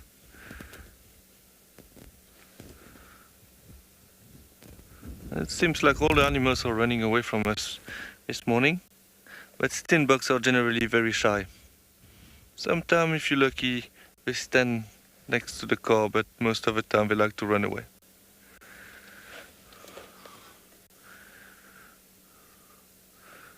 Jackal, you asking how high can a steenbok leap? I'm not sure of the height, but they are very fast. I'm pretty sure if they have to jump, they can jump quite high, but obviously not as high as a kudu.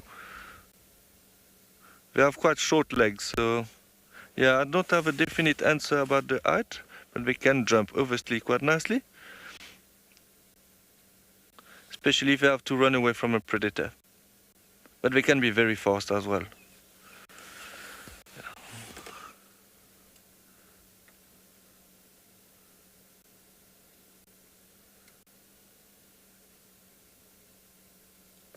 There it goes, going to cross the road. That's very kind. And they are very cute.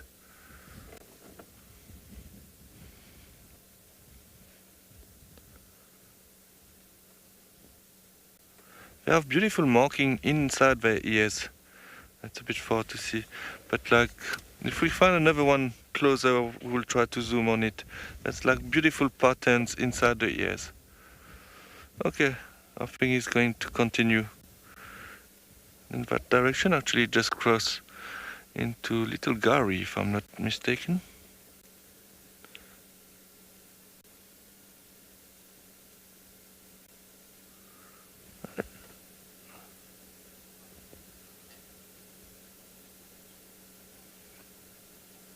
Anna-Marie, yes, a very cute little guy, as you say. But this one have only one horn, so I'm pretty sure the second one broke. I'm not sure how. And now he's walking in a very thick spot. Okay, I think we'll let it be. It was nice to see. There's quite a lot of them on this road, so maybe if we are lucky, we can find another one and have a better look at it.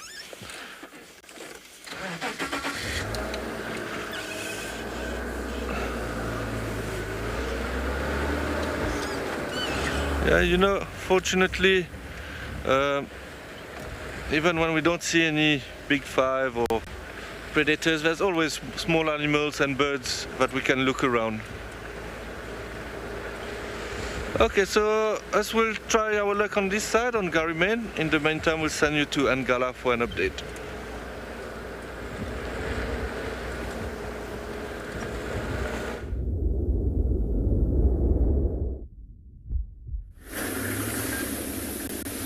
Welcome back, everybody.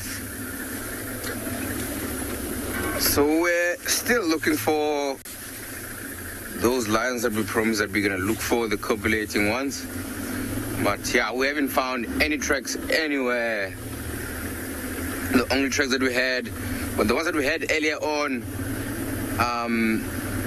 in that particular area where they were last night. And it looked like the track moved north. So we drove in and around the northern side of the block where they were last night and tried to see maybe we can find more tracks, but it was actually to no avail. Almost looks like they've grown some wings and just flew off. But that's the exciting part about the African wilderness, is you'll never know what to expect.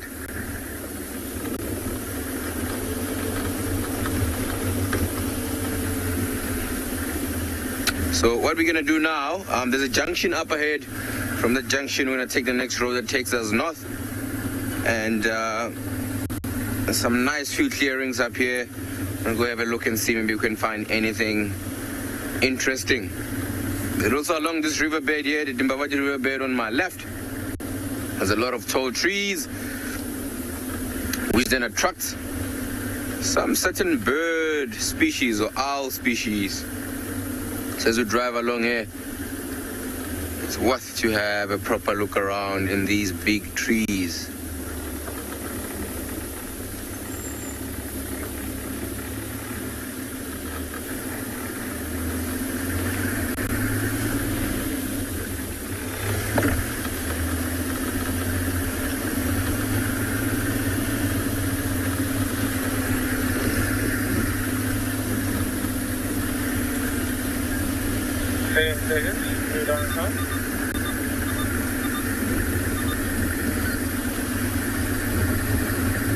They're looking very, very quiet here.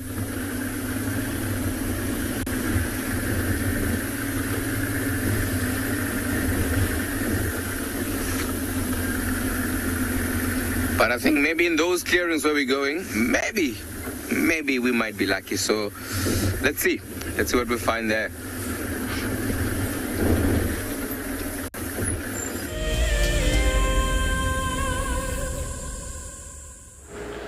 So we're still driving on Gary Main, heading west. Yeah, we did check quite lots of road inside Djuma, so I was thinking maybe doing the boundaries and check Triple M as well. It did happen in the past where we didn't find much inside the property. We checked the boundaries and we got some luck.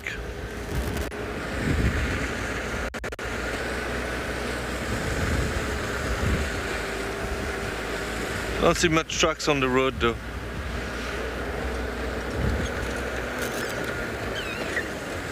One other problem on this road though, as it is a main road, there's quite a lot of cars pass here.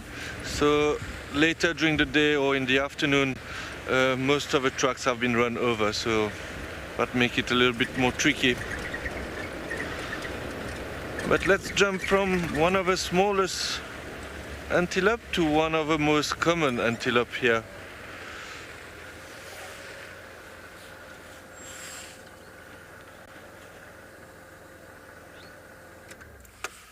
There are some impalas.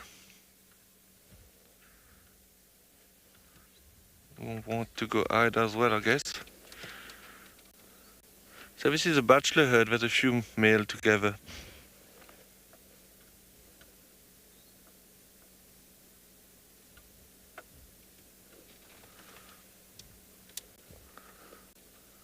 Looks like they're on a mission. Not sure where they are going. Maybe to look for some water at Trias Dam. We're going in that direction.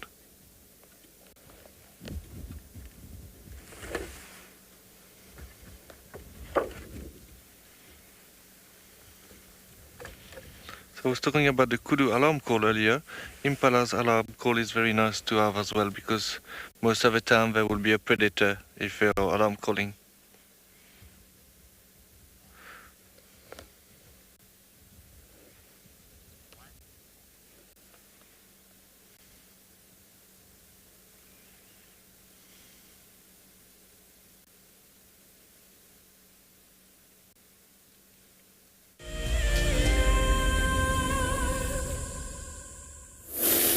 Welcome back, everybody, and we are still walking. It is a beautiful day.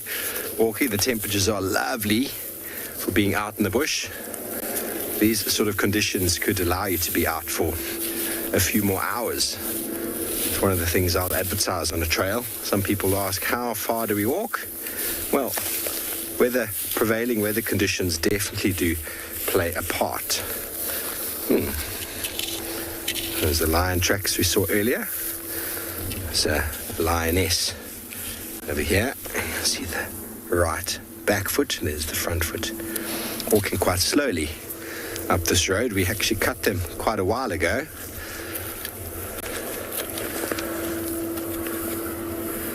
Very nice to see. Lions all over the place this morning. We've cut the tracks of 2 males. We've cut the tracks of a female and a male. The lion dynamics in this area are really, really interesting.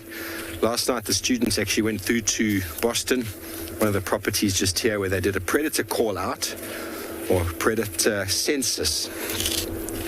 And what they basically do in those situations is they play the distress call of an animal dying. As we've seen before, you play distress calls of an animal dying, or you hear an animal dying and predators come running in.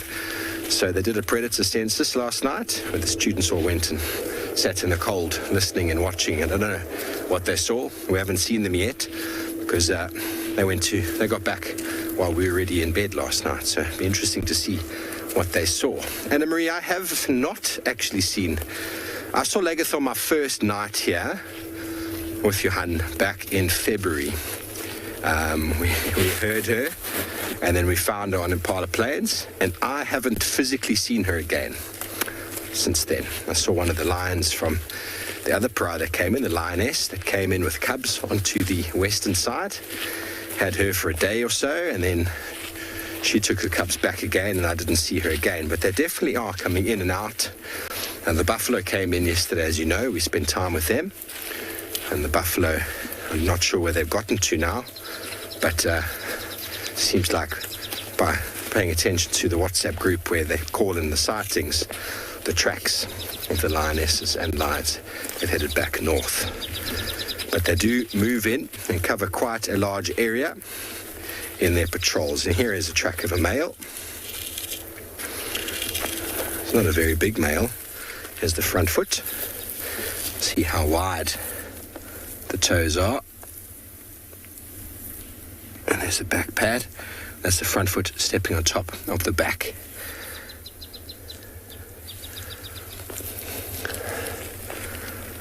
Okay, well, these tracks aren't fresh enough for us to follow, and we did see them earlier. They are in the north and in the east, but let's send you over to Ngala.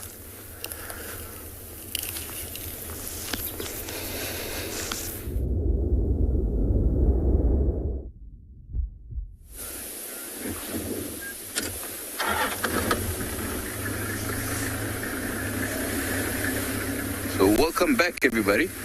We just found a herd of Wildebeests. So let's see if maybe we can stop here. There we go.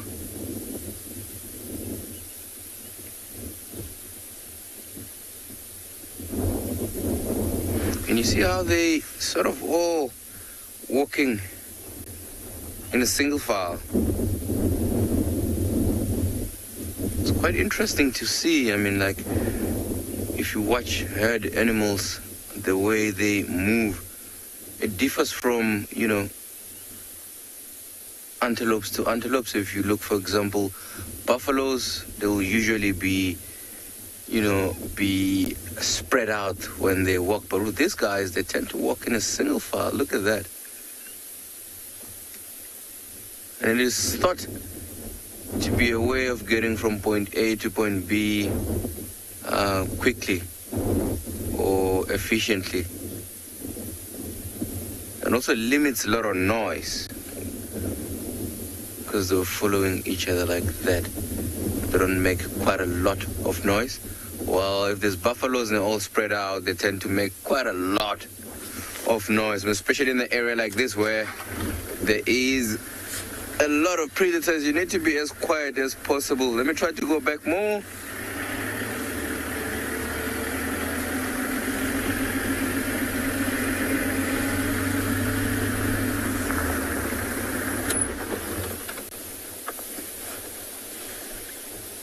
Okay, looks like they are changing direction now, heading back to where they just came from. Just looking at them, it mostly is just females. You can see if you look on the forehead of that one, it's quite brown in color on the forehead. So the females will tend to have those brownish colorations.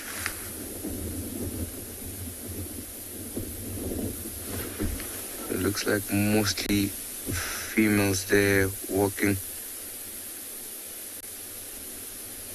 No sign of a male on sight.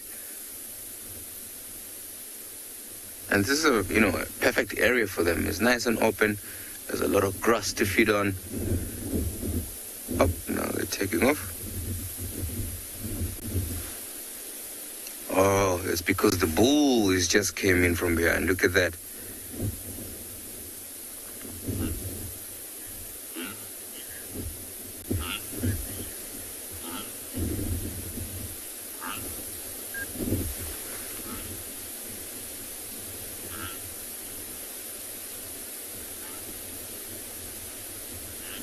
I don't know if you can hear that wildebeest vocalizing, but I believe one viewer asked what type of vocalization the wildebeest make. Look at them crossing the road there.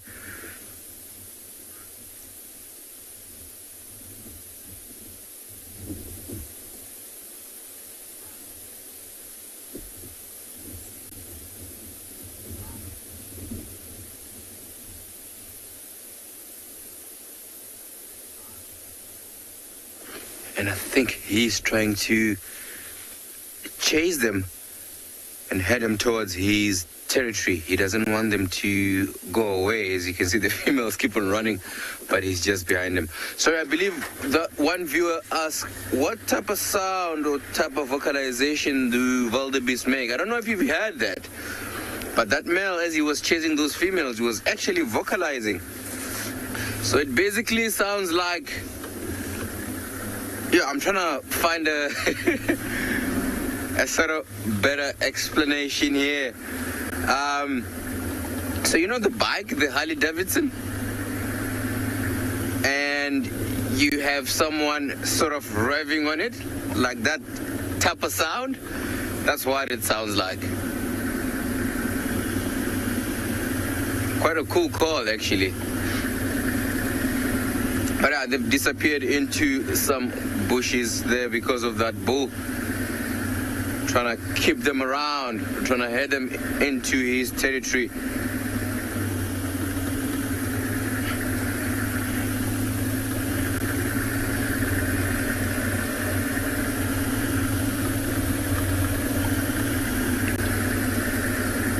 And what those bulls or that bull do is actually he'll be stationed in a specific area where he has his territory around, and usually they'll just wait there and wait for any females to come past that area, and then they'll chase them just like what we just saw there, trying to keep them in this space. And actually I just want to show you the territorial marking of these bulls, especially that bull that we just had. I think this is part of his territory. So you can see where there's a bit of dung on the ground there. A little bit of like dark pellets there. That's his pellets, and that's where he has marked his territory. And in and around this area, you'll find these patches where he has marked. And he'll also use his feet to scrape on the ground and leaving a little bit of a sand, because remember, in between the hoofs, they have what we call a pedal glands.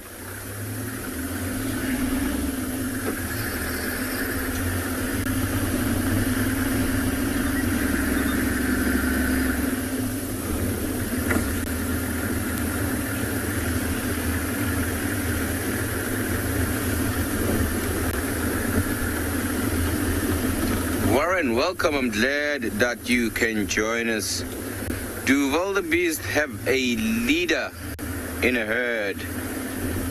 Warren, I believe that there is a hierarchy, and especially, for example, with females, like we saw, like at first we saw those females on their own, there was no bull. So there has to be some sort of leadership. And I would guess, with these antelopes, they're much more older and much more experienced in the herd, tend to be the leaders, because they know where the feeding grounds are, where the water is, and they sort of pass that knowledge to their youngsters. And if, for example, a bull is present, or for example a mating season, what will happen is the bull will ultimately be in charge of all the females in the herd. So one moment, just want to try to head down nice and smooth. This is quite nice and steep here. So yeah, the bulls will tend to be in charge, controlling the females, controlling their movements. But then as soon as they're out of like breeding season, everybody for himself.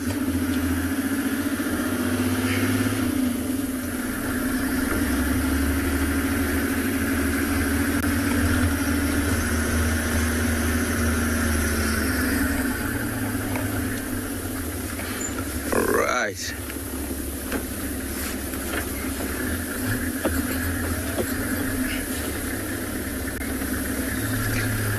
Yeah, I think we're gonna slowly make our way west and just have a look in around the eastern boundary of the reserve and see what we can find there.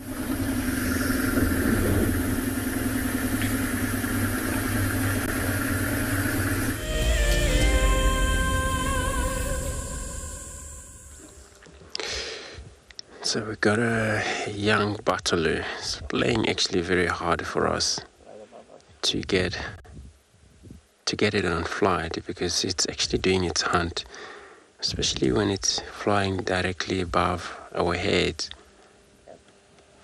Only when maybe it's flying on the opposite side, which is very difficult. But there was actually a juvenile Bataloo. Probably on a hunt, but the sky is open. It's easy for bird of prey, able to pick up a thermos. That's how they hunt for their meal. That's how they scavenge.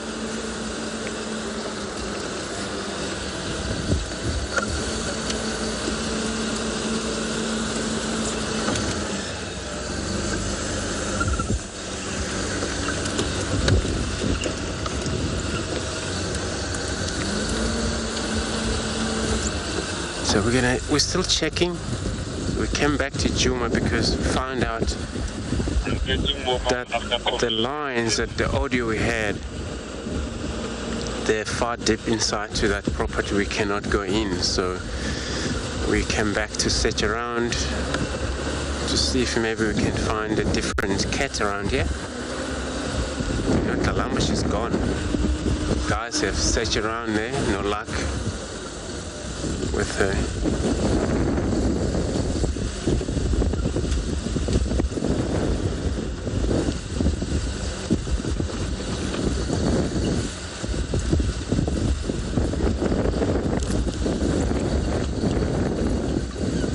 And she won't stay there long, and once the meat is gone, then she also move off somewhere else. Hunting again. They never stop hunting, these cats.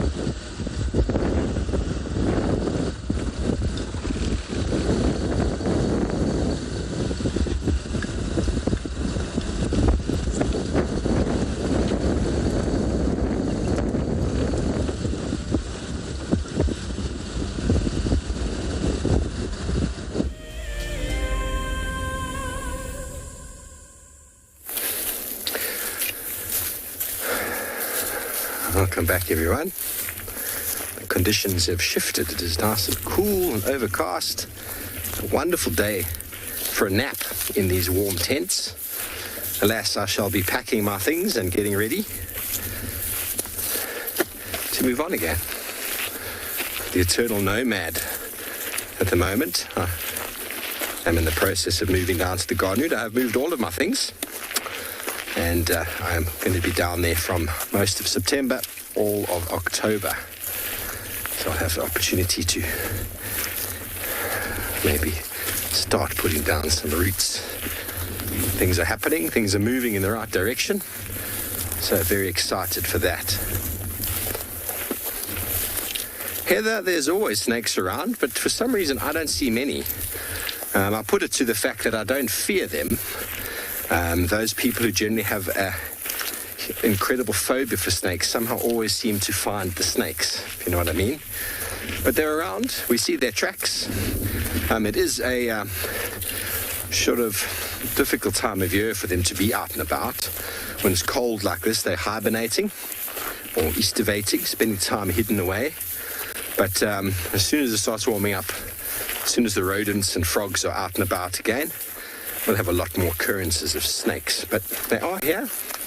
They're just very slow moving or just taking it very, very easy. And Paul and Evo saw with JP saw black mamba a couple of weeks ago. He was terrified of snakes. And so he was so scared of snakes that he got to see the one that everybody fears the most. And I mean, there's reasons to fear a black mamba, but also, if you see a black mamba, which I've seen a few times, just stop moving. Or just keep going on their way. It's the jumping up and down and the feet stamping on the ground that causes the snake to freak out. You know, basically, if your actions are very calm and slow, I've seen people handle black mambas with their hands, no problem, just slow motion movement. The mamba's not threatened by that behavior. I don't recommend it, but as soon as these animals are freaked out, they respond in a way. They get very defensive.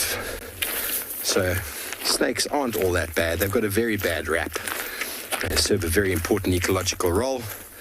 They eat rodents, they eat frogs, and they also are food for other snakes and for large birds of prey, mongoose, and the like. So I'm a fan of snakes, but I don't like to really handle them too much. But we're going to carry on, head slowly back towards our vehicle, send you over to Cedric, who's on the move.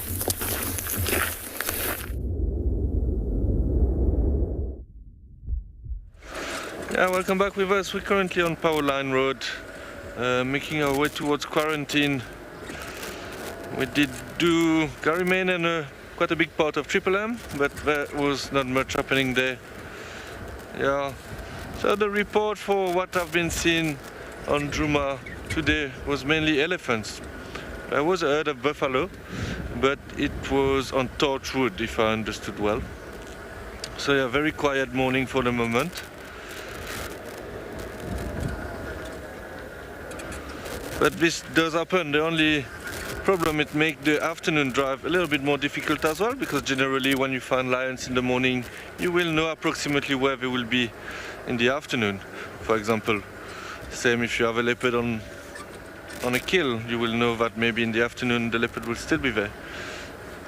So yeah, but we're not losing hope. There's still a few minutes left. What we're going to do now, we're going to check quarantine. You never know. It would be nice also maybe to find some ground hornbill or something like that.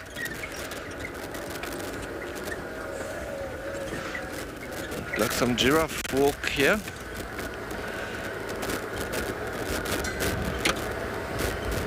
Yeah, I think we'll do this afternoon. We might start a bit with some birding, look at some waterholes, and go from there.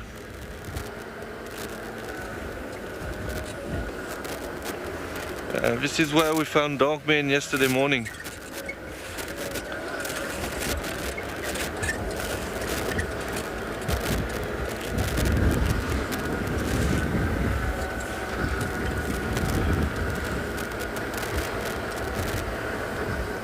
It was nice though to start early this morning.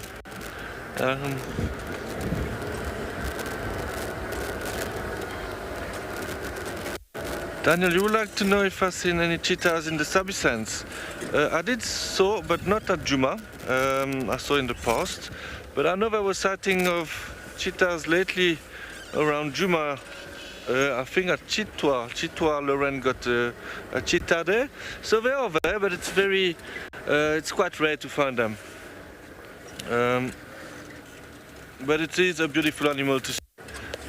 It is when you see a cheetah, you will understand that it's quite different than a leopard. It's more slim, longish, and obviously they have beautiful black tears next to the eyes. I really like cheetah. One of my best experience with a cheetah was a cheetah kill. One cheetah killed an impala. It was so fast and so amazing to see. But unfortunately I never saw a cheetah here up to now. Hopefully I will be lucky one day. If you go a bit more north, in the Kruger National Park, you get more chance to find them. There's an area near Satara in the Kruger National Park which is very open. So it's very nice for the cheetahs to be there because obviously they need a lot of space to hunt because they run very fast. Okay, we'll continue here. Hopefully we can find something interesting to show you.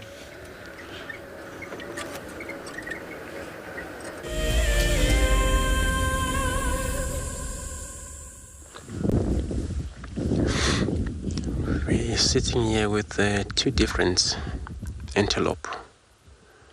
Steenbok on the far side, and then a male impalas towards us. So that male impala he looks very fluffy though. Probably that he hasn't been maybe receiving enough of the warmth. Maybe that's why he just paused there. But he's chewing his cud. That's what most of the antelope do.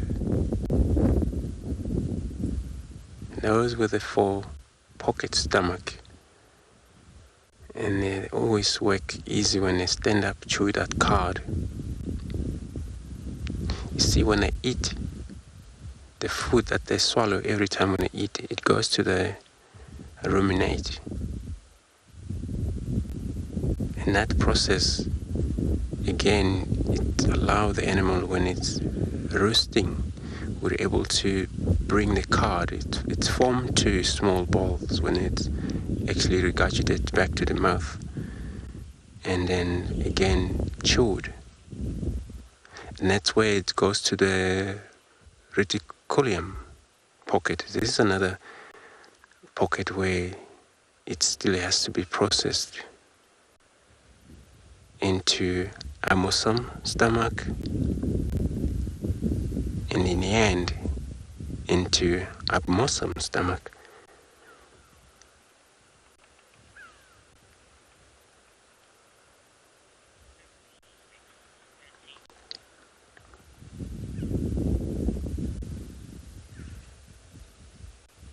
So it's just amazing to see it chew like that. Many of them, they would do it politely when there are is just lying down.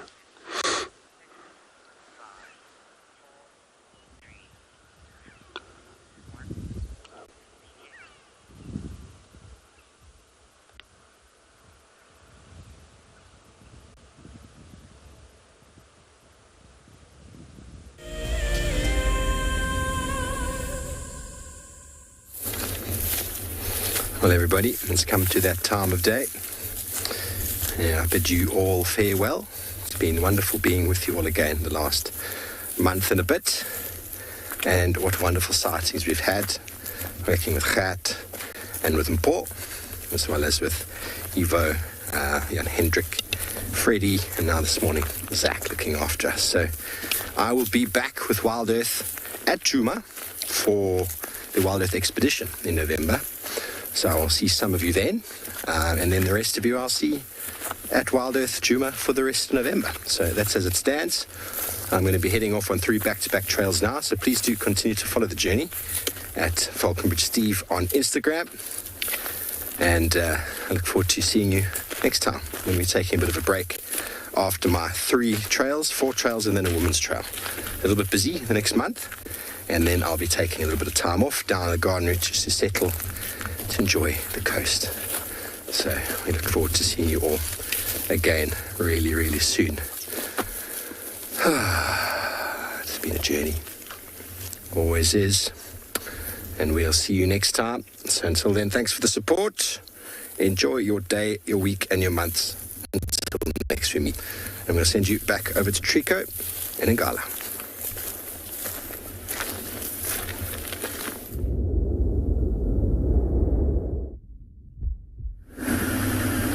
Thanks so much, Steve. So we're trying to find these signs of the lions. So I'm thinking, I told Johan that maybe we should go back to the area where we were. There's a little bit of a stretch of a road that I want to check just to make sure, and then we'll take it from there and see what we find there. But so far it has been very quiet this morning here. I mean, as you would imagine, the weather is the most biggest dictator of animal movement.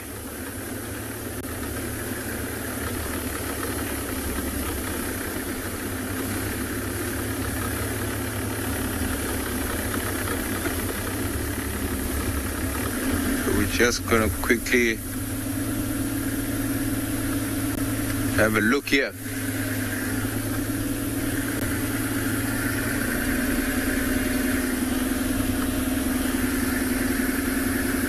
And also look how tall the grass is in these areas. These animals can hide very easily here. I'm trying to keep my eyes out on the tracks on the road to see if maybe there's any signs there.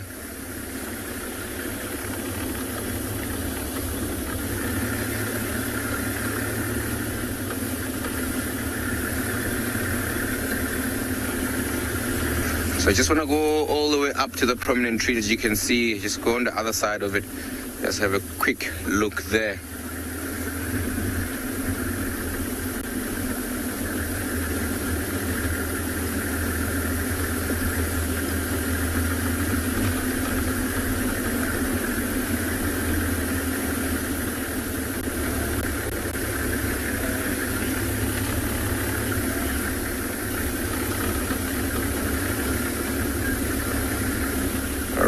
Yeah, looks like there is no tracks so far. But while we're still busy looking for a little bit, I'm going to send you over to Andrew.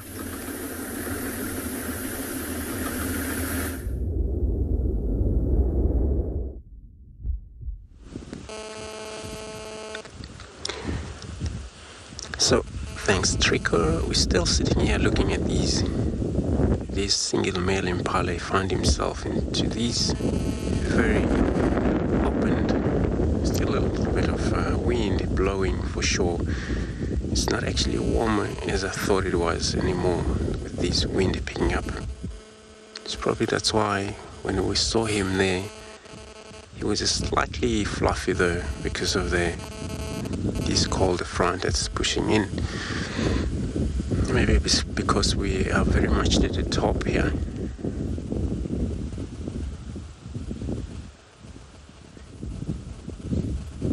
So he's actually slightly hiding from us, but you can see the horn and you can see that his backside.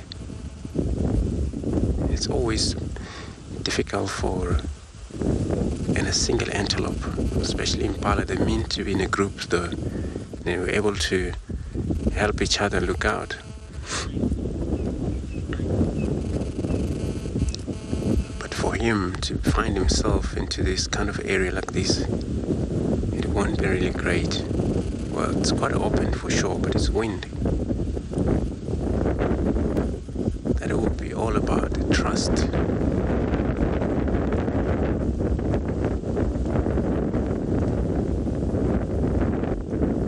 It's not actually feeding, it's just staring around. So I'm gonna move slightly forward there.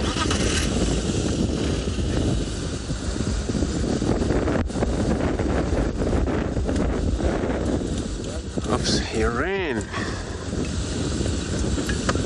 So he's running, but we got a steenbok here, so I don't know if that one will stay. Oops.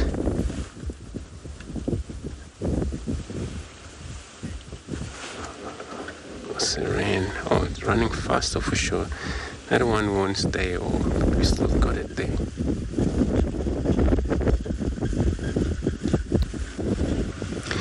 So everybody, we are coming very much to the end of the show of this morning. So we want to all thank you very much for being a part of the show for this morning. Until we see you this afternoon again, same time, goodbye.